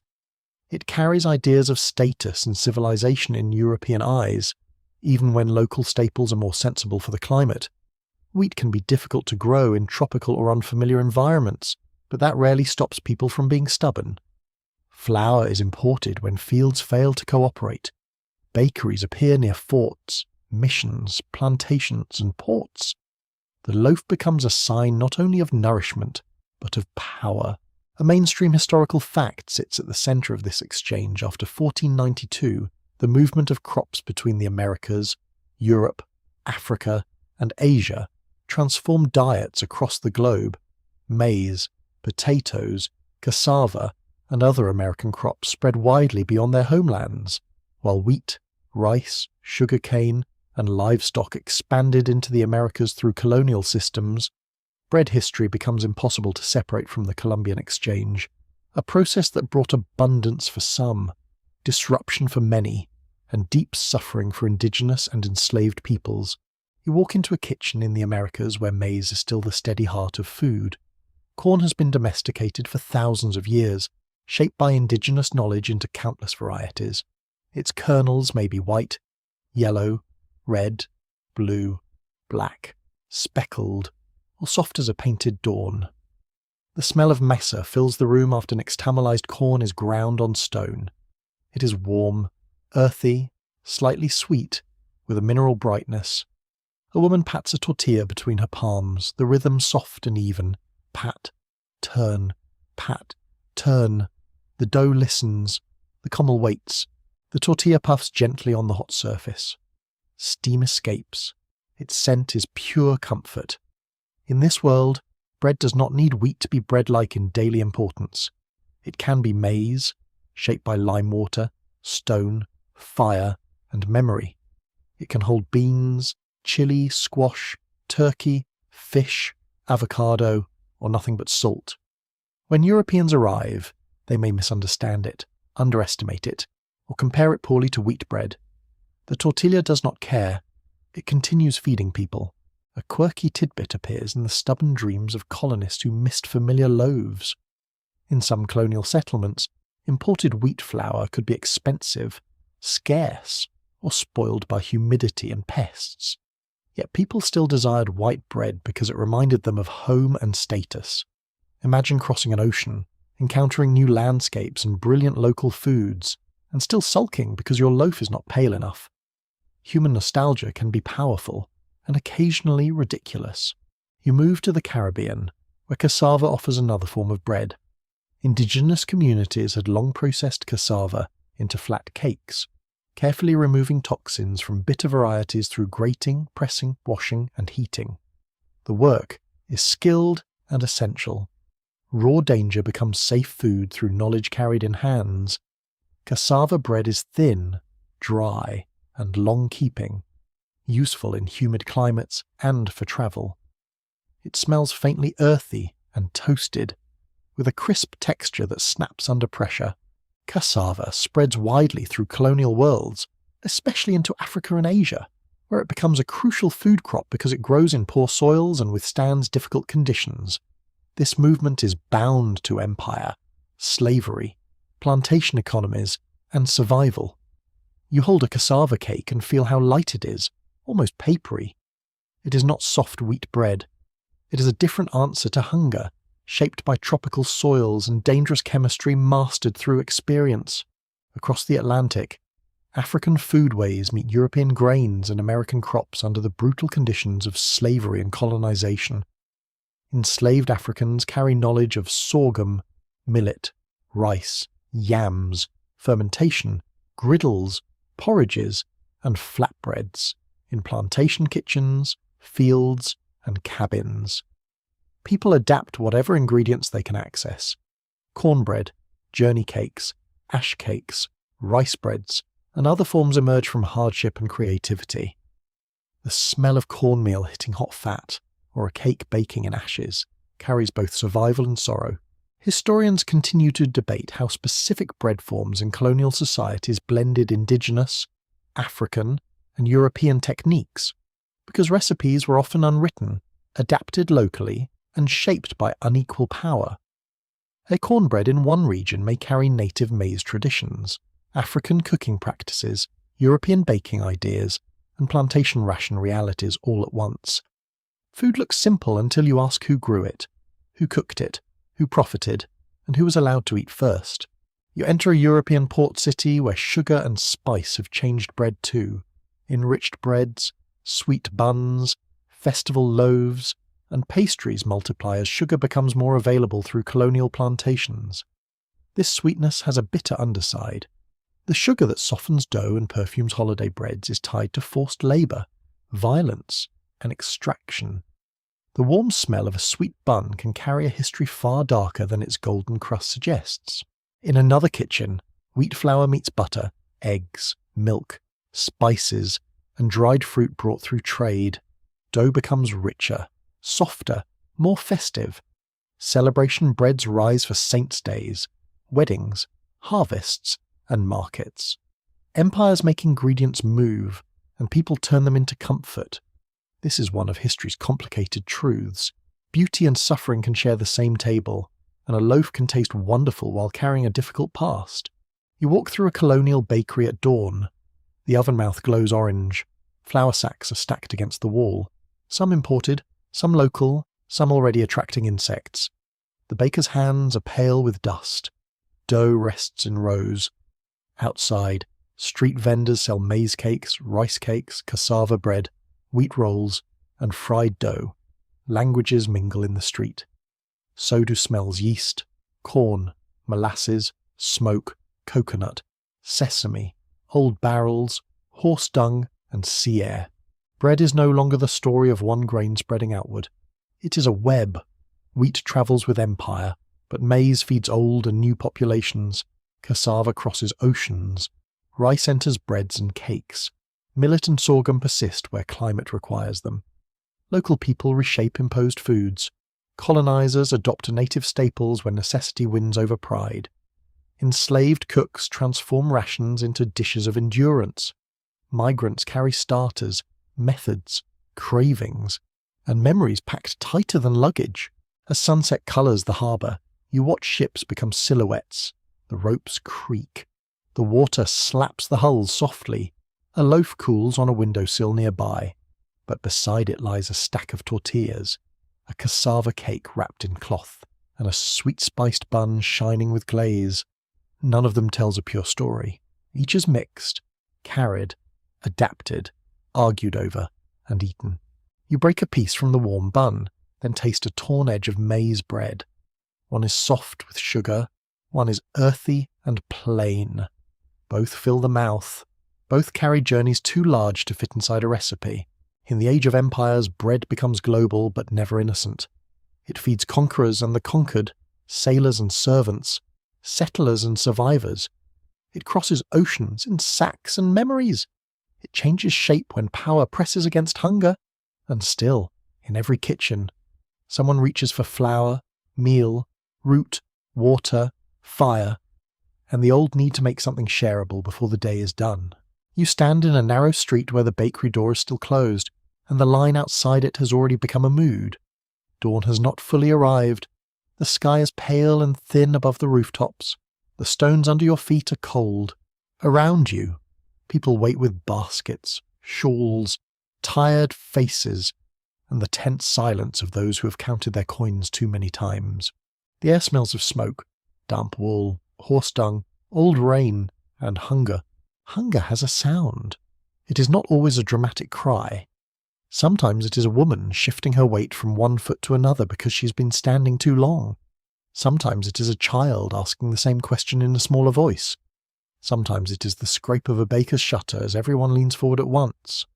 Bread has become political because bread has become uncertain. In towns and cities across many centuries, the price of bread is one of the most sensitive facts of daily life.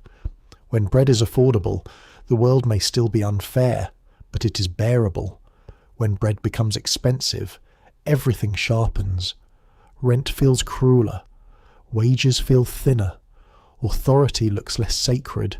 Rumours travel faster than carts. People begin to ask who is grain, who is hiding flour, who is profiting, and why the powerful always seem to eat on time. A mainstream historical fact rises clearly here. Bread shortages and high grain prices helped fuel unrest in many societies, including the French Revolution. In 18th century France, bread could consume a large share of a poor family's income, and bad harvests, market problems, and political mistrust made scarcity explosive. When crowds marched, shouted, and demanded action, they were not debating abstract theory over a calm breakfast. They were trying to survive. You feel the line move. Inside the bakery, loaves are being lifted from the oven. The smell comes out first, warm and golden, almost cruel in its beauty. Fresh bread can comfort a room, but when there is not enough, it can also turn the air electric. You hear murmurs rise. Someone says the loaves are smaller than yesterday. Someone else says flour merchants have hidden sacks to raise prices. A third person insists the mayor knows and does nothing. Whether every rumour is true hardly matters. Distrust itself has become food for anger. You step into a marketplace where grain sacks sit under watchful eyes. Vendors measure flour carefully. Scales hang from beams. Hands hover near coins. Soldiers or city guards may appear at the edges, trying to look calm and looking instead like men who hope the morning does not become memorable. Bread riots often begin with a demand for fairness. A crowd may seize grain, force a baker to sell at a lower price, or escort carts to market under its own rough justice. The crowd is not random chaos. It often has rules, targets, and a strong sense of moral economy, the belief that food should not be withheld from the hungry for private gain. A quirky tidbit belongs to the famous phrase often translated as, "Let them eat cake." It is widely associated with Marie Antoinette, but there is no solid evidence she said it. Versions of the phrase existed before her, and it functioned more like a story about elite ignorance than a reliable quotation. Still, the line survived because it captured something people already believed, that rulers could be dangerously insulated from the price of bread. History sometimes keeps the wrong quote because the feeling underneath it is painfully accurate. You walk through Paris in October 1789, where rain darkens the streets and anger gathers under grey skies. Women, many of them market workers, begin to march toward Versailles, driven by bread scarcity and political outrage. Their shoes strike mud and stone. Some carry pikes, knives, or whatever can be found. Others carry the sharper weapon of exhausted patience. The road is long, wet, and loud with voices. Bread is not a metaphor to them. It is supper. It is children fed. It is life stripped to its plainest demand. Yet France is not alone. Bread and grain riots appear in many places: England, Italy, Russia, the Ottoman world, and beyond. In early modern Europe, crowds may attack mills, granaries, bakers, or grain carts during dearth. In Russia, bread shortages helped deepen unrest during the First World War, especially in Petrograd, where women workers and hungry families face long queues. The sound of revolution often begins near a food line, not in a philosopher's study. Though the philosophers do tend to arrive later with excellent sentences, historians still debate how far bread shortages alone can explain revolutions. Hunger matters deeply, but it rarely acts by itself. War, debt, taxation, corruption, climate, inequality, political ideas, and collapsing trust all crowd the same stage. Bread is often the spark because it touches everyone daily, but the dry wood has usually been piling up for years. You enter a city office where officials discuss grain prices with the stiff anxiety of people who know a bad number can become a broken window. Governments try many solutions.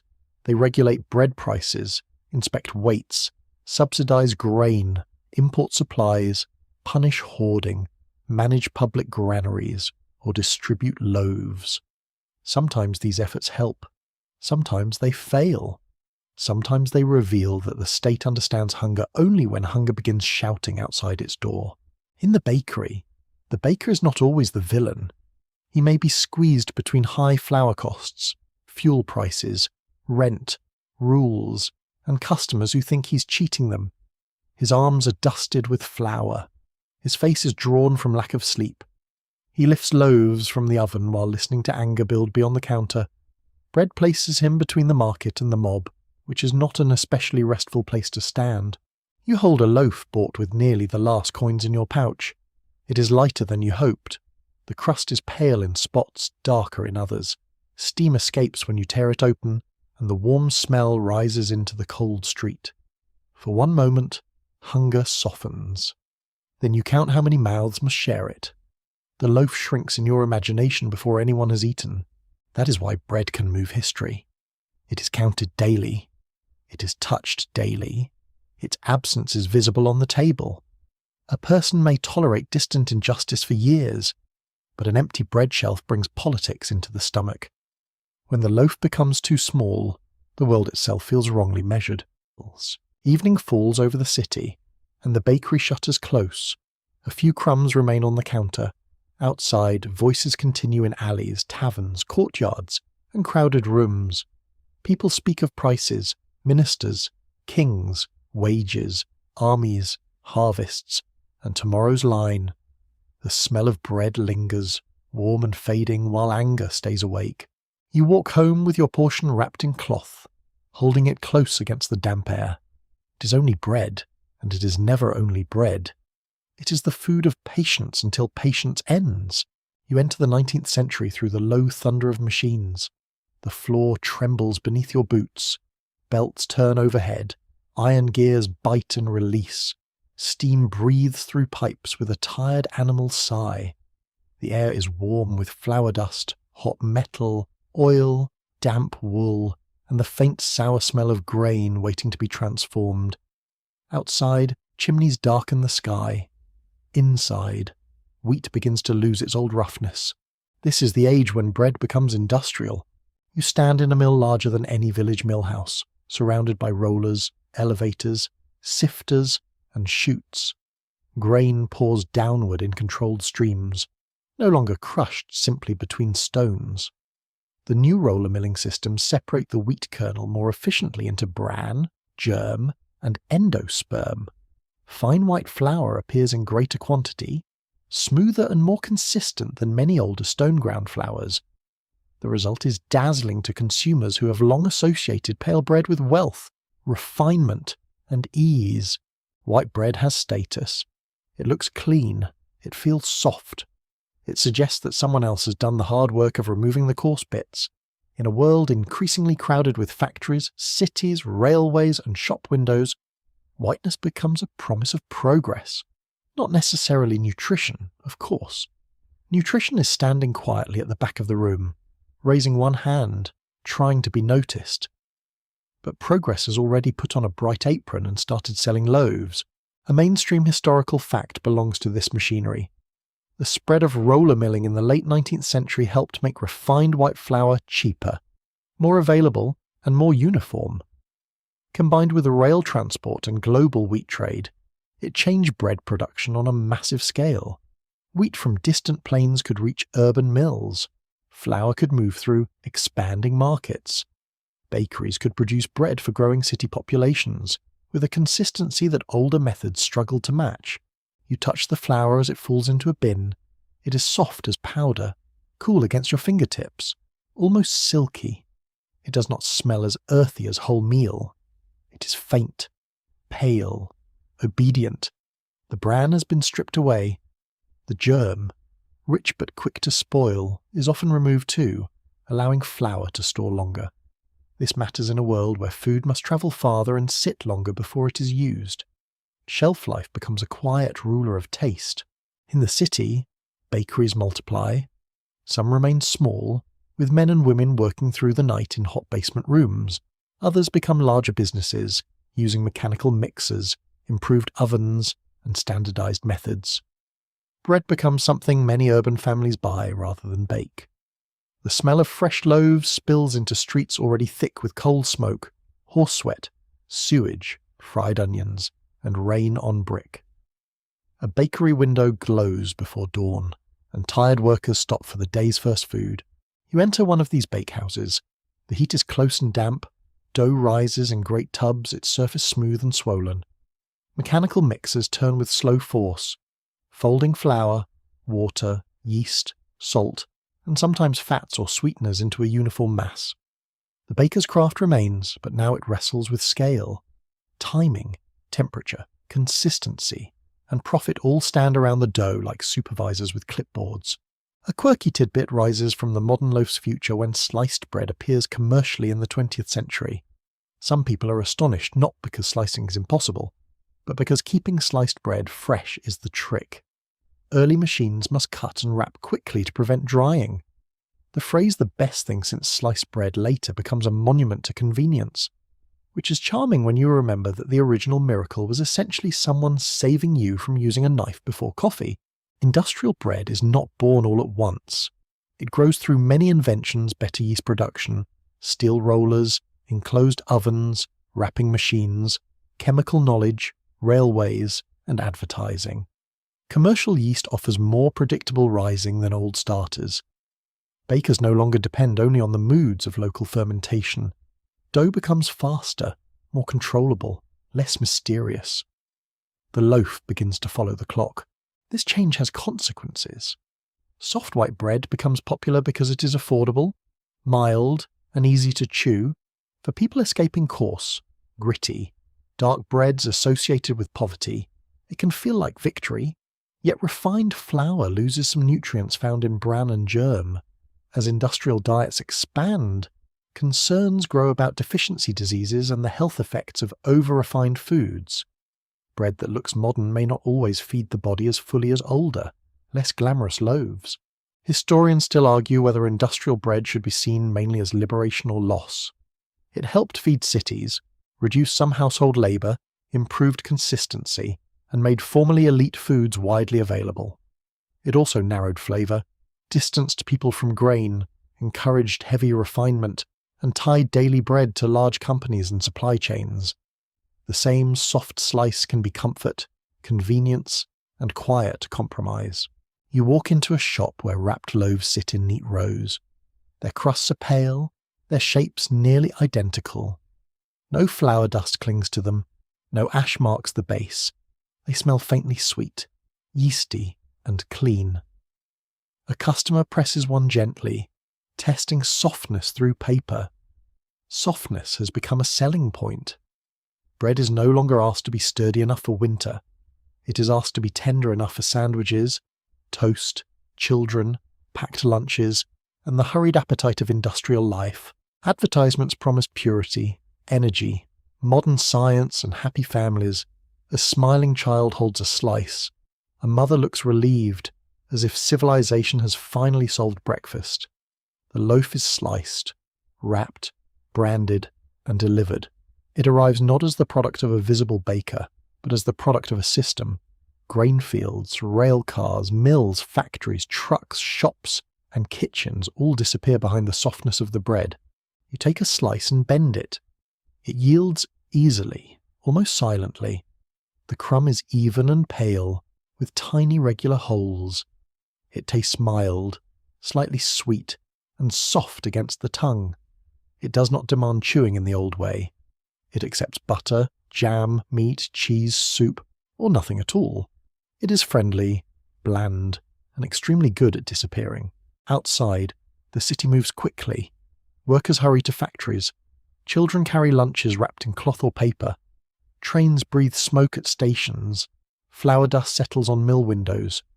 Somewhere, an older baker still tends a slower dough and mutters about what the world has come to, which is one of humanity's most durable traditions. Industrial bread feeds millions.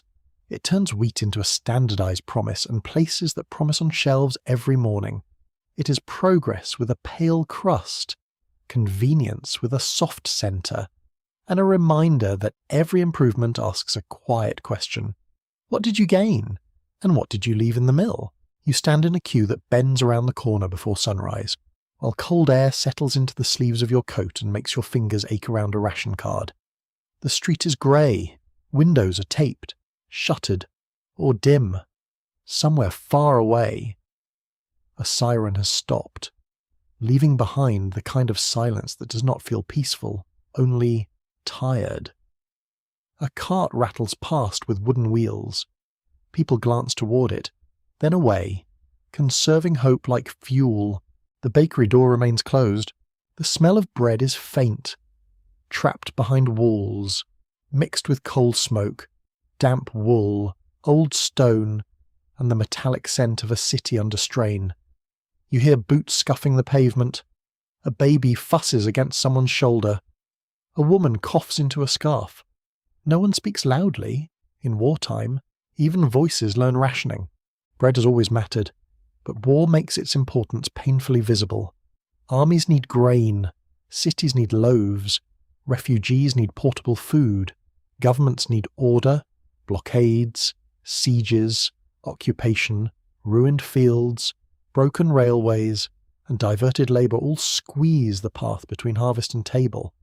A loaf becomes a question of logistics, policy, endurance, and luck. A mainstream historical fact stands in this cold street during both world wars. Many countries used rationing and food controls to manage shortages and distribute staples more fairly. Bread, flour, fats, sugar, meat, and other foods were restricted in different ways depending on place and period. Governments encouraged substitutions, home economy, careful measuring, and recipes that stretched scarce ingredients. Ordinary kitchens became small stations in national survival. You step inside when the bakery opens. Heat brushes your face, but the room does not smell rich. It smells restrained. The loaves are darker than some people remember, heavier, rougher, made from higher extraction flour or mixed grains.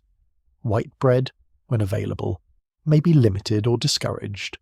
Flour is not to be wasted by removing too much of the kernel. The bread must nourish, not impress. In a time of shortage, softness becomes a luxury with poor manners, The baker's hands move quickly, his sleeves are rolled, his face is grey with exhaustion and flour dust. Behind him, sacks are marked and counted. Nothing is casual.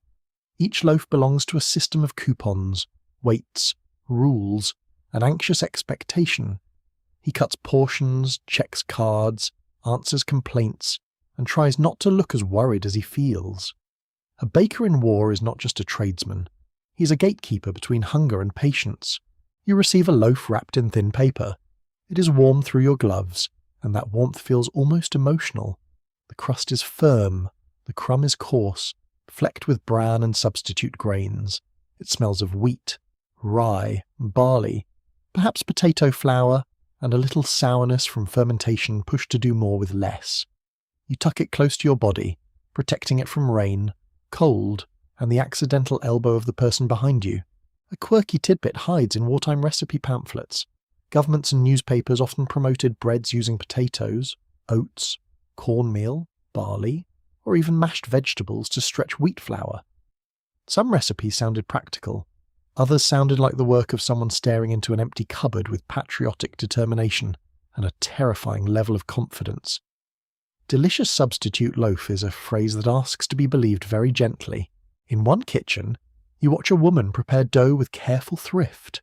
She measures flour with a level hand, scrapes every bit from the bowl, and saves crumbs from yesterday's loaf.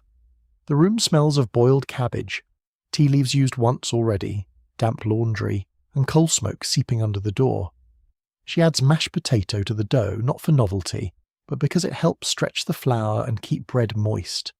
Her hands press and fold. The dough is sticky, pale, and oddly soft. A child asks whether it will taste like proper bread. She says yes, because sometimes love is not accuracy.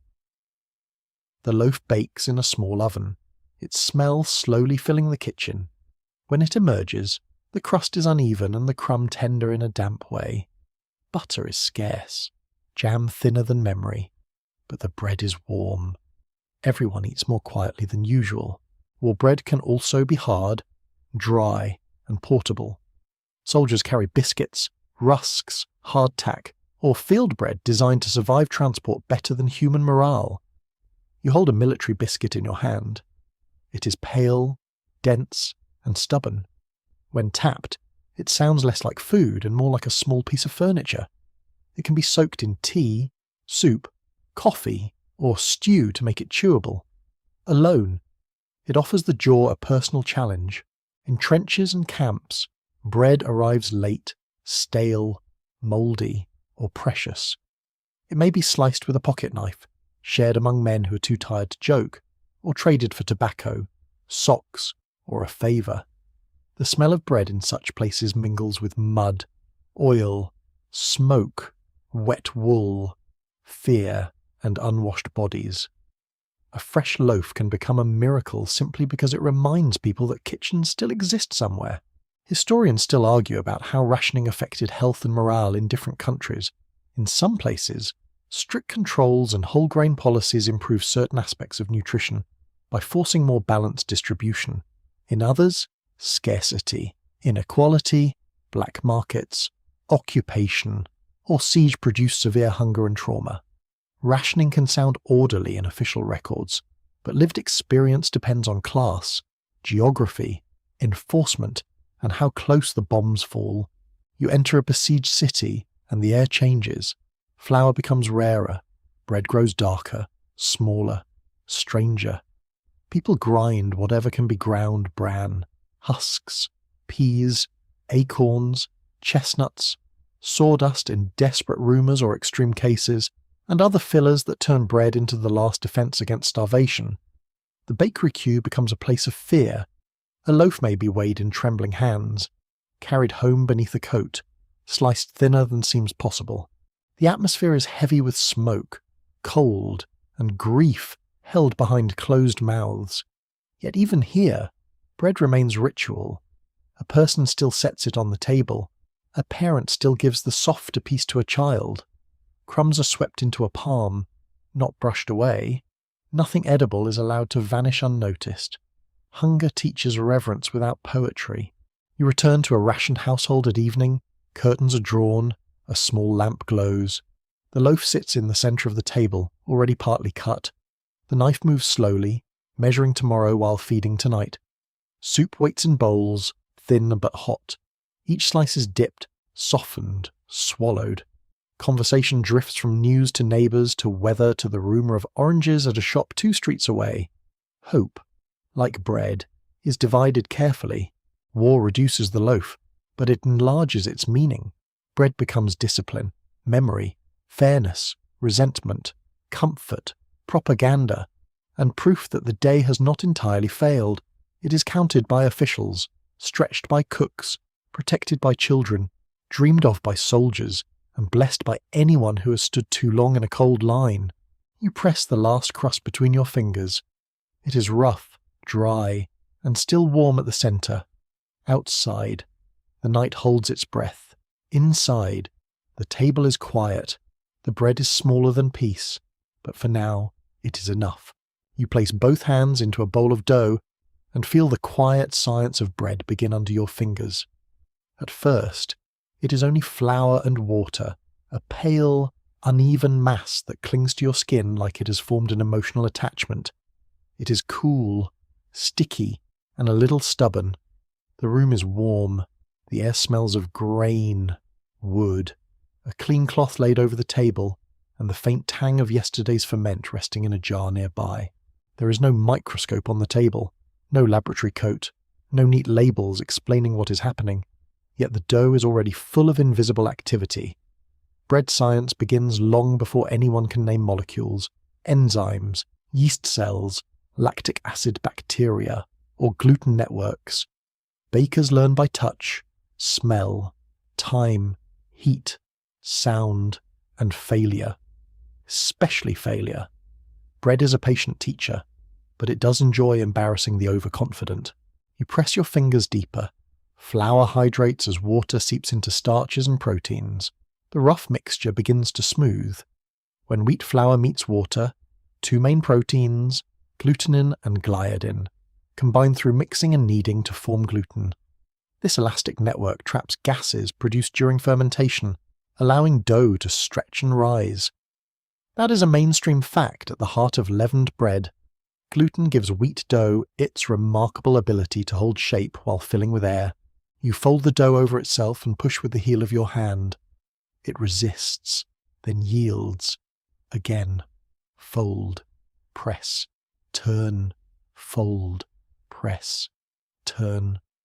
The surface changes from shaggy to supple. Your palms grow dusted with flour and damp with effort. The dough warms slightly from your hands. It becomes less like paste and more like a living cushion, soft yet tense, relaxed yet ready. This transformation feels almost magical, though the magic is mostly protein behaving responsibly. A bowl of rye dough would feel different. So would barley, oat, maize, rice, millet, or sorghum dough.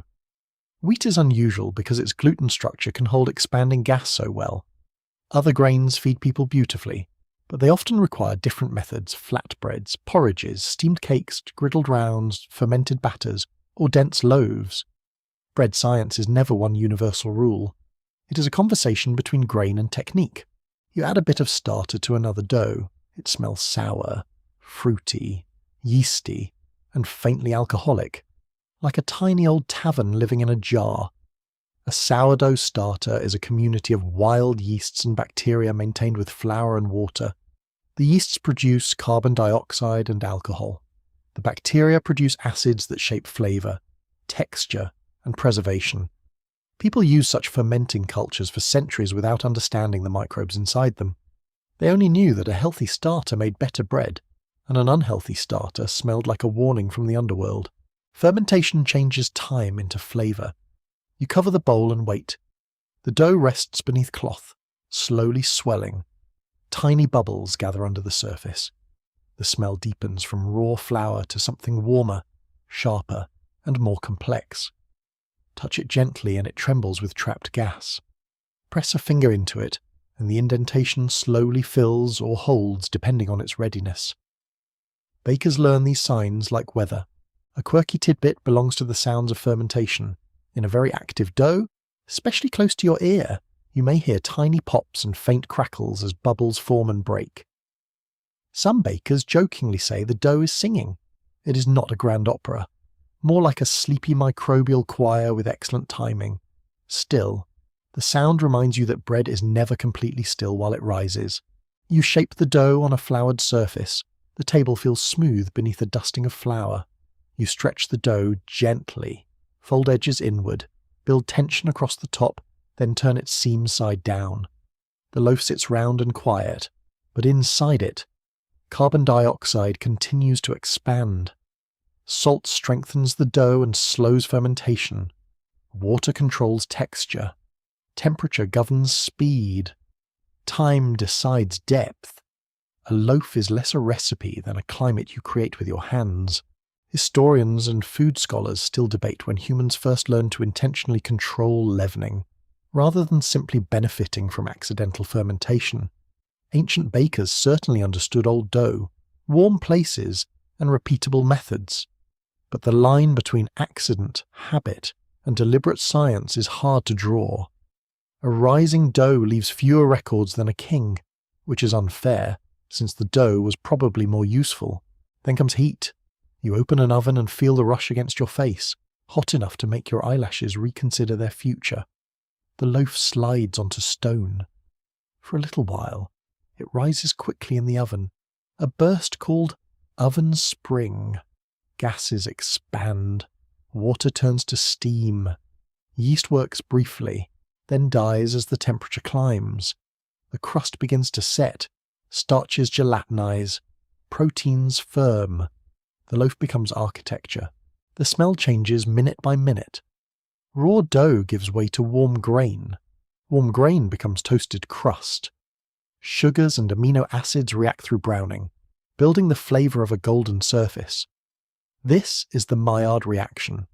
One of the reasons crust tastes so much richer than the pale interior, it gives bread those nutty, roasted, almost caramel notes that make people stand in kitchens pretending they are just checking the oven. You listen as the loaf bakes. The oven hums softly with heat. The crust tightens, moisture escapes. When the bread is removed, it crackles as it cools, a delicate ticking sound called singing by many bakers.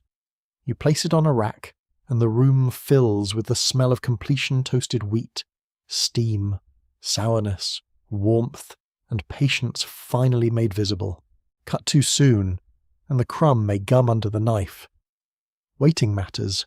Annoyingly, inside, starches continue to set as the loaf cools. The crust grows slightly firmer. Steam leaves slowly.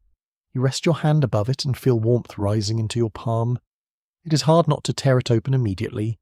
Civilization has laws, but fresh bread tests them all. At last, you slice. The knife breaks the crust with a soft crackle. The crumb inside is open, tender, and fragrant.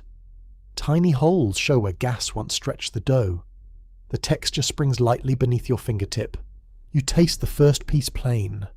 The crust is crisp, the centre moist, the flavour mildly sour, sweet with grain, and deepened by heat. Bread science is not cold or distant.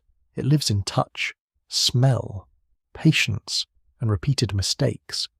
It is gluten stretching under your palms, yeast breathing in the dark, bacteria sharpening flavour, heat setting structure, steam lifting crust, and time turning simple ingredients into food that feels alive until the moment you eat it.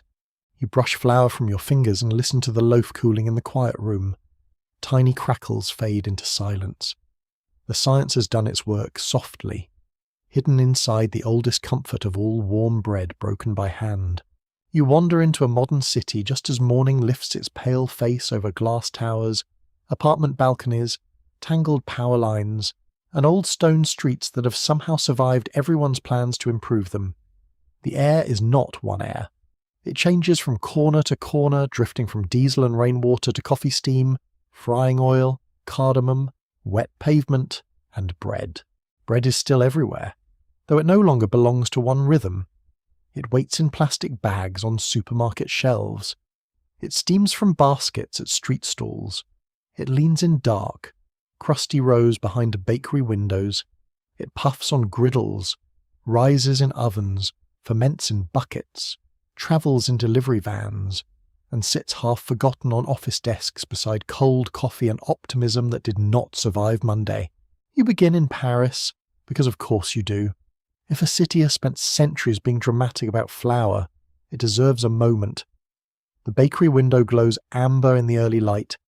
Inside, baguettes stand in tall baskets, their crusts golden and cracked, their tips almost too elegant to be trusted. The room smells of butter, yeast, toasted wheat, espresso, paper bags, and that faint mineral scent of stone floors scrubbed before sunrise. A baguette is deceptively simple. Flour, water, yeast or starter, salt, time, and technique. Yet its cultural force is immense. In France, daily bread remains tied to neighbourhood life, craft identity, and national imagination. A person may walk home with a baguette tucked under one arm, occasionally nibbling the end before reaching the door, an act so common it feels less like theft and more like tribute. The crust flakes under your fingers. The inside is creamy, airy, and slightly chewy. It tastes best while still warm, which is inconvenient but true. A mainstream historical fact settles into the bakery warmth. Modern bread culture includes both industrial mass production and protected or celebrated local traditions. Many countries recognise particular breads as part of culinary heritage, whether through festivals, legal standards, regional pride, or daily practice. Bread has become globalised, yes, but it remains intensely local. The same wheat can enter 1,000 traditions and leave wearing 1,000 different names. You move to Cairo, where morning traffic hums and horns fold into the call of vendors. The air smells of dust, fuel, fava beans, frying falafel, black tea, and baladi bread baking in hot ovens. Round flat loaves inflate into pockets, then collapse into soft, chewy discs. They are stacked high, carried on wooden racks, balanced on bicycles, tucked under arms, and sold with the speed of necessity. Bread here is not garnish. It is breakfast, utensil, companion, and expectation. You tear open a warm round and let steam touch your face. The bread is slightly smoky, pliable, and perfect for scooping full medams, tahini, pickles, or eggplant. Its surface is dusted with bran. Its smell is honest and earthy. In Egypt, subsidized bread has also played a major role in modern politics and daily survival, making the loaf a link between household kitchens and government policy. A small round of bread can carry an astonishing amount of public pressure for something so soft. Then you stand in Mexico City, where the morning smells of corn masa, coffee, exhaust, cilantro, lime, and sweet bread from panaderias glowing before work begins. Tortillas come warm from machines or hands, stacked in cloth, flexible and fragrant. Nearby, trays of conchas, bolillos, teleras, orejas, and other breads fill shelves with sugar, shine, and crust. Wheat and maize live beside each other here, not as rivals, but as different languages for hunger. You pick up a bolillo, crisp outside and soft within, ideal for tortas or for dipping into hot chocolate if the mood is generous. Then you take a tortilla, still warm, with the smell of nixtamalized corn rising from it like a memory older than the city's traffic. It bends around beans and salsa. It tears cleanly. It turns a handful of food into a meal. Bread, in this place, is plural. It refuses to be only one thing. A quirky tidbit belongs in Mexico's pan dulce cases. The concha, with its seashell pattern of sweet topping, may look carefully sculpted, but its charm partly comes from controlled cracking. The topping dries and splits as the dough expands, creating that familiar shell design. In other words, one of the world's beloved breakfast breads is a beautiful example of dessert doing stress fractures gracefully. We should all be so composed. You cross to Istanbul, where Zimmet sellers move through streets with rings of sesame-crusted bread stacked like golden bracelets. The city smells of the Bosporus, strong tea, roasted chestnuts, grilled fish, damp stone, and toasted sesame. Zimmet crackles when you bite it. The crust is nutty and dark from molasses or grape syrup brushed before baking. while the inside stays soft and chewy. It is street food, breakfast, snack, and walking companion. Some breads require plates. Simit understands that life is sometimes uphill and you are late. In Seoul, bakeries shine with soft milk bread, red bean buns, twisted donuts, cream-filled pastries, garlic breads, and hybrid styles that borrow, adapt, and delight without asking permission from tradition's stern committee. The air smells of butter, sugar, coffee, and sweet dough. You touch a slice of milk bread, pillowy and pale, and it compresses under your fingers like a polite cloud. Modern bread in East Asia often blends European methods with local tastes, producing loaves softer, sweeter, and more delicate than many older Western breads. It is not imitation. It is invention with a soft crumb. Scholars still argue how globalization changes local bread traditions, whether it erases older forms through industrial sameness, or gives them new life through migration, tourism, and renewed pride. The answer depends on where you stand. A supermarket shelf may look depressingly similar from one continent to another, yet a morning market can still hold bread shaped by language, religion, climate, grain, memory, and the stubborn preferences of grandmothers who are rarely wrong and never brief. You continue through Lagos, where a jig bread is soft, slightly sweet, and often eaten with beans, eggs, stew, or tea. Through Mumbai, where pav is torn beside bhaji, vada, or omelettes, soft rolls carrying traces of Portuguese influence and Indian street genius. Through Addis Ababa, where injera spreads wide and sour beneath stews. Through New York, where bagels boil before baking and emerge glossy, chewy, and ready for cream cheese. Through Tehran, where long sheets of sangak cool on racks, pebbled from the hot stones that bake them. The sounds shift with every place. Metal trays sliding from ovens, flatbreads slapped against clay, tortilla machines clicking, bread knives sawing crust, vendors calling, paper bags rustling, steam escaping from stacked rounds, a customer asking whether the bread is fresh, as if any baker would answer. No, we are emotionally attached to disappointment. Modern bread lives between speed and memory. A factory loaf can feed a family cheaply, a neighbourhood bakery can preserve technique, a street vendor can turn breakfast into movement, a religious kitchen can bake for ceremony, a migrant family can keep a home country alive through dough. Bread absorbs change without losing its central gift. It makes food shareable. You sit at a small table near a window with several breads spread before you. A baguette shard, a piece of baladi, a warm tortilla, a sesame ring, a slice of milk bread, a torn corner of injera. They do not taste alike. They do not feel alike. Some crackle, some fold, some stretch, some soak, some sweeten the morning, some anchor a meal of spice and stew. Outside, the city keeps moving. Elevators rise, scooters pass, school children hurry, office lights blink on. Somewhere, an oven door opens, and another smell of warm grain enters another day. Bread has survived empire, famine, war, machines, migration, fashion, fear, and health advice that changes its mind every decade. It remains wonderfully ordinary. You take one final bite from the bread closest to your hand. It is warm enough to soften your fingers. For a moment, the modern world slows down around it. Beneath all the noise, bread still says what it has always said: eat, share, continue. You step into a small bakery before sunrise, when the street outside is still dark and damp, and the windows glow with a patient amber light. Inside, the air is warm enough to soften your shoulders. It smells of toasted grain, wet flour, old wood, coffee beginning somewhere in the corner, and the sharp, fruity tang of sourdough starter waking in its jar. The room is quiet except for the scrape of a bench knife, the whisper of flour across a table, and the low hum of ovens heating for the day. This is not the world of endless identical slices. Here, people have become interested again in the rougher, slower, stranger possibilities of bread. They want crust that cracks loudly enough to startle a cat, They want crumbs with holes like little caves. They want grain that has a name, a farm, a miller, and ideally a backstory involving mist, stone, and someone named Eli who speaks softly about soil.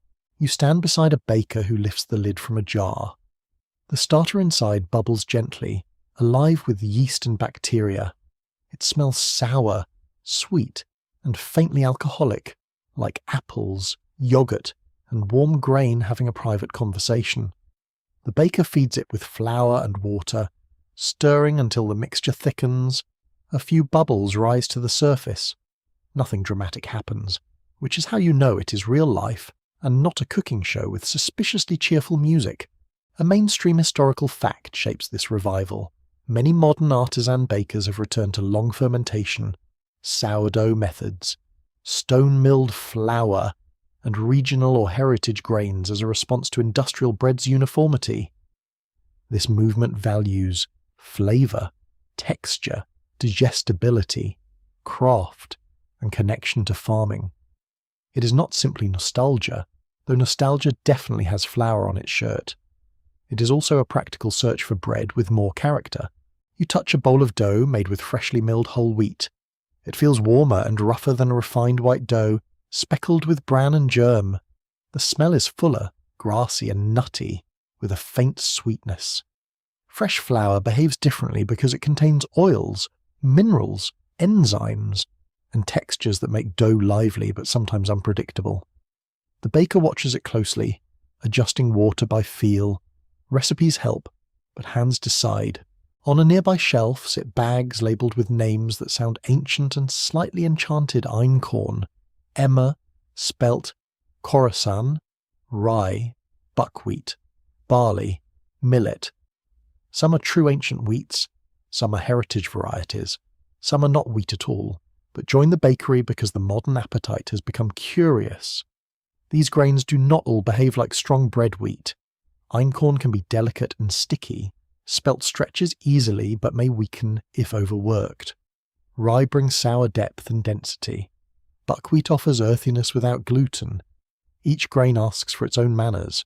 You watch the baker mix a dough of spelt and wheat. Water pours into flour with a soft glug. Fingers stir until the mixture becomes shaggy. Then it rests. This resting, called autolysis by many bakers, allows flour to hydrate and gluten development to begin with less kneading. It is a quiet technique, almost lazy on the surface, which makes it deeply appealing. Bread sometimes improves when you stop bothering it. A quirky tidbit belongs to sourdough culture in the modern home. People often name their starters. There are jars called Dolene, Bread Pit, Clint Yeastwood, Yeasty Boys, and other puns that suggest humanity may not deserve fermentation, but has been gifted it anyway. A starter becomes part pet, part science project, part kitchen ancestor. It must be fed, watched, forgiven, and occasionally rescued from the back of the refrigerator, where it sits looking betrayed. You move through a farmer's market where bread stalls stand beside vegetables, honey, cheese, and flowers. The morning air is cool, and the tables smell of linen cloth, crust, damp leaves, and roasted coffee. Loaves are dark, blistered, seeded, braided, twisted, scored with leaves, wheat stalks, spirals, or bold cuts that bloom in the oven. People lean in to ask about hydration, fermentation time, and grain origin with the seriousness once reserved for diplomacy. The baker answers calmly, because bread people have learned patience, or at least the public appearance of it. A loaf made from einkorn rests in your hand. It is smaller and denser than a modern wheat loaf, with a golden crumb and a mild, sweet flavour.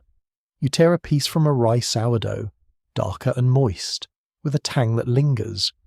Another loaf is seeded with flax, sunflower, sesame, and pumpkin seeds, crackling under your teeth.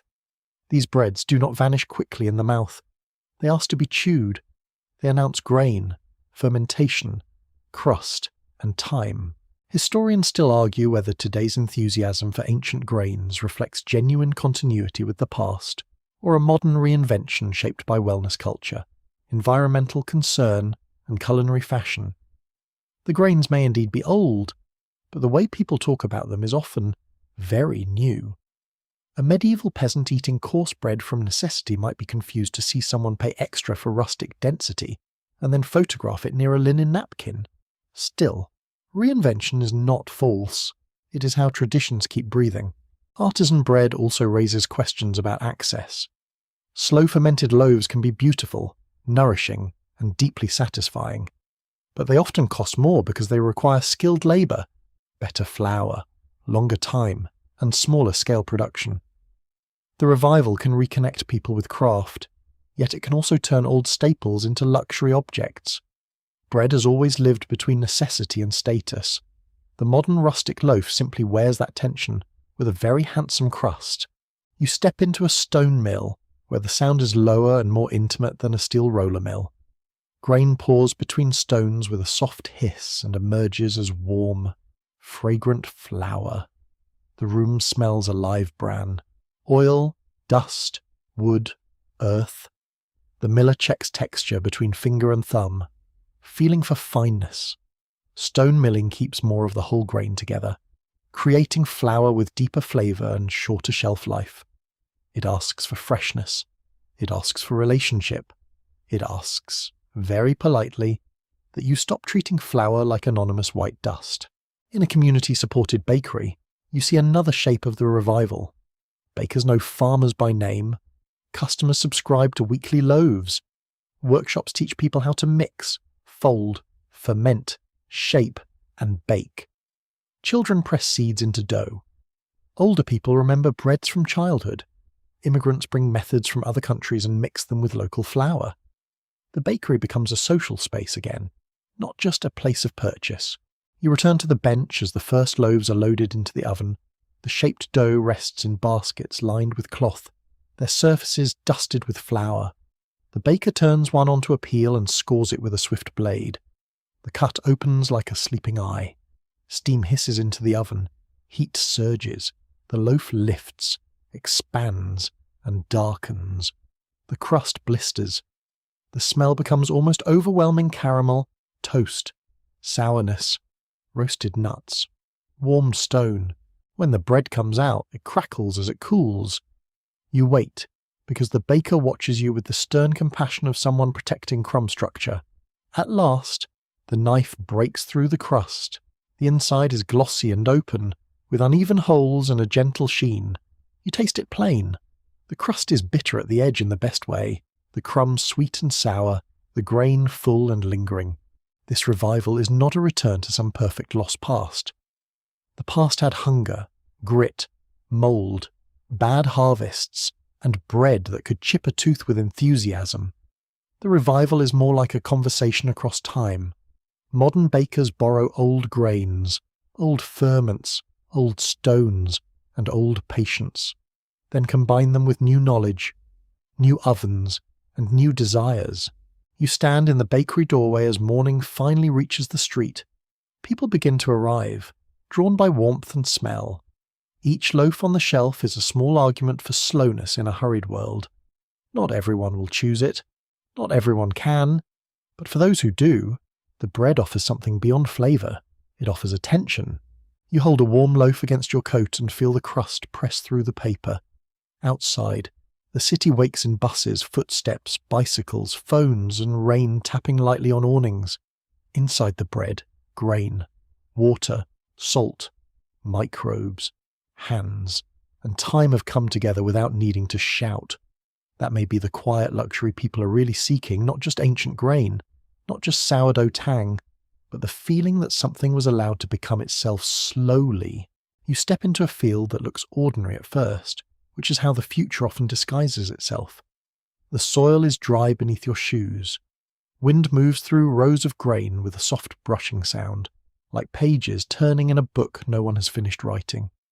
The air smells of dust, green stems, distant rain, and the faint mineral warmth that rises from land under a hard sun. Above you, the sky is wide, bright, and not entirely reassuring. Bread is still here, but it is no longer guaranteed in the old familiar ways. You walk between the plants and feel how fragile abundance can be. A field may look peaceful, yet it depends on rainfall, temperature, soil health, insects, fungi, labour, storage, transport, politics, and peace.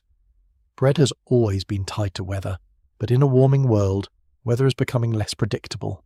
Heat waves can damage grain, drought can shrink harvests, floods can rot fields, new pests may spread into new regions. The loaf of the future begins not in a bakery, but in the uncertain conversation between climate and seed. A mainstream historical fact stands plainly in the light wheat. Maize, rice, barley, sorghum, millet, rye, and other grain crops still feed much of the world's population.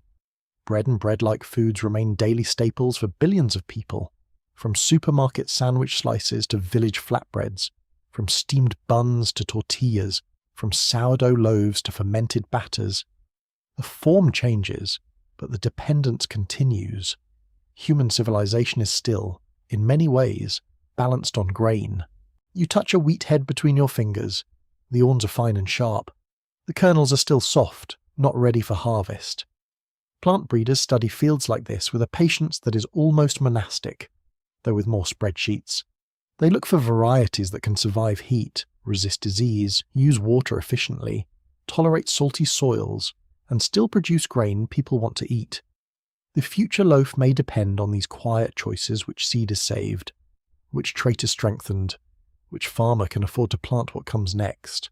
Some breeders work with modern wheat, others revisit older grains and wild relatives: einkorn, emmer, spelt, rye, sorghum, millet, teff, fonio, and other resilient crops attract renewed attention. Not all will replace wheat, and not all are suited to every climate, kitchen, or taste. But diversity matters. A food system built around too few crops is efficient until conditions change, at which point efficiency can become a very tidy trap. You enter a research greenhouse where the air is warm, damp, and grassy. Fans hum softly. Water drips through irrigation tubes. Labels hang from pots in careful rows. Leaves brush your sleeves as you pass. The smell is green and clean, mixed with plastic trays, wet soil, and fertilizer. Scientists measure growth, test roots, track genes, and watch how plants respond to stress. It feels far from the old hearth, yet the question is the same. How do you keep people fed? A quirky tidbit appears in the world of future flour.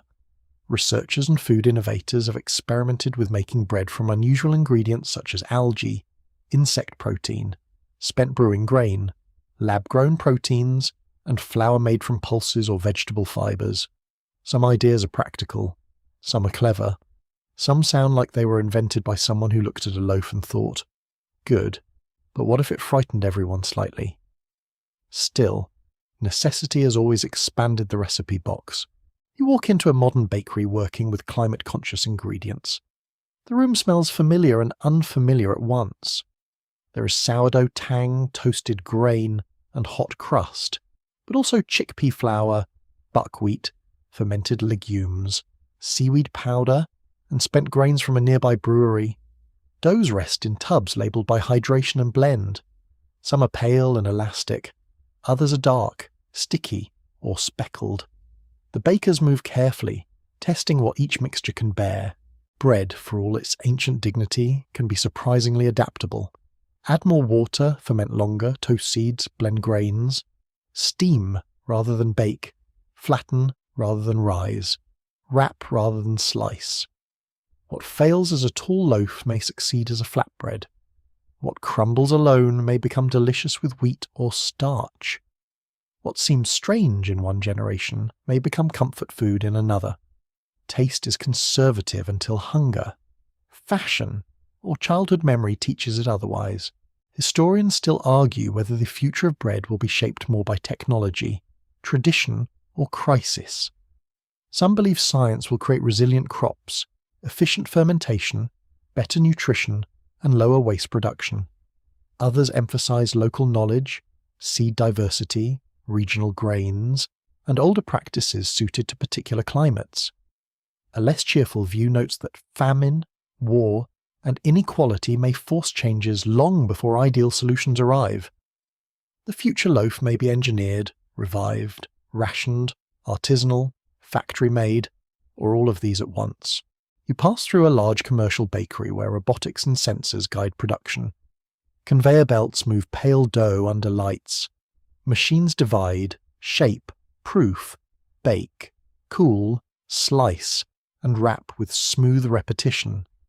The air is warm with yeast and plastic packaging. Screens show temperatures, timings, and moisture levels. The bread emerges identical, soft, affordable, and fast. This too has a future, because many people need food that is inexpensive and reliable. Romance does not feed a city by itself. Then you enter a village kitchen where a woman pats dough into flat rounds by hand. A child watches carefully, learning the movement without being told he is learning history. The griddle is hot, the bread puffs, steam carries the smell of grain into the room. Outside, the fields are small, the road uneven, the internet signal moody. Here, the future is not sleek, it is repetition, memory, and adaptation. A new drought-resistant millet may enter an old recipe. A solar oven may replace scarce firewood. A community meal may return after years of buying flour from far away. You sit at a long table in an imagined future city. On it are many breads, a climate-resilient wheat loaf, dark rye rich with seeds, sorghum flatbread, maize tortillas, teff injera, steamed buns filled with vegetables, algae-enriched crackers, soft factory slices, and a sourdough made by someone who has named the starter with unnecessary emotional intensity. The table smells of warm crust, spice, steam, roasted seeds, and possibility. People reach across it. That part has not changed. A loaf can be argued over by scientists, farmers, bakers, governments, companies, and health experts. It can be measured for protein, carbon footprint, yield, shelf life, affordability, and flavour. It can be fortified, subsidised, regulated, branded, revived, or reinvented. Yet when it reaches the hand, it becomes personal again. You break it, you share it, you feed someone. The future of bread may be complex, but the gesture remains simple. You take a piece from the table. Its crust is warm. Its crumb is darker than expected, soft but full of seeds. It tastes nutty, faintly sour, and gently sweet. Outside, rain begins at last, tapping on the windows with a sound like fingers on wood. No one at the table speaks for a moment. Everyone listens. Bread has fed civilizations because it is more than a recipe. It is trust in the next season, skill in the present hour, and memory carried from hand to hand. It has survived by changing, and it will have to keep changing. Still, somewhere in every future worth wanting, grain meets water, heat, and human care. The table grows quieter now. The rain softens. The warm bread rests in your hands like a small, steady planet. The fields beyond the window fade into evening, green and silver under the passing clouds. You breathe in the scent of crust, steam, and cooling air, and the long story loosens its hold. The loaf is broken. The hunger is answered. The room is gentle outside. The rain continues, not hurried, not harsh, just a calm whisper over roofs, roads, leaves, and sleeping fields.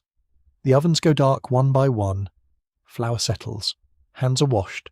Baskets are covered with cloth.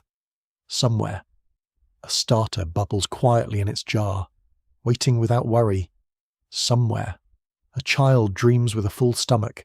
And somewhere far away, in soil you will never touch, a seed rests in the dark, holding the shape of tomorrow.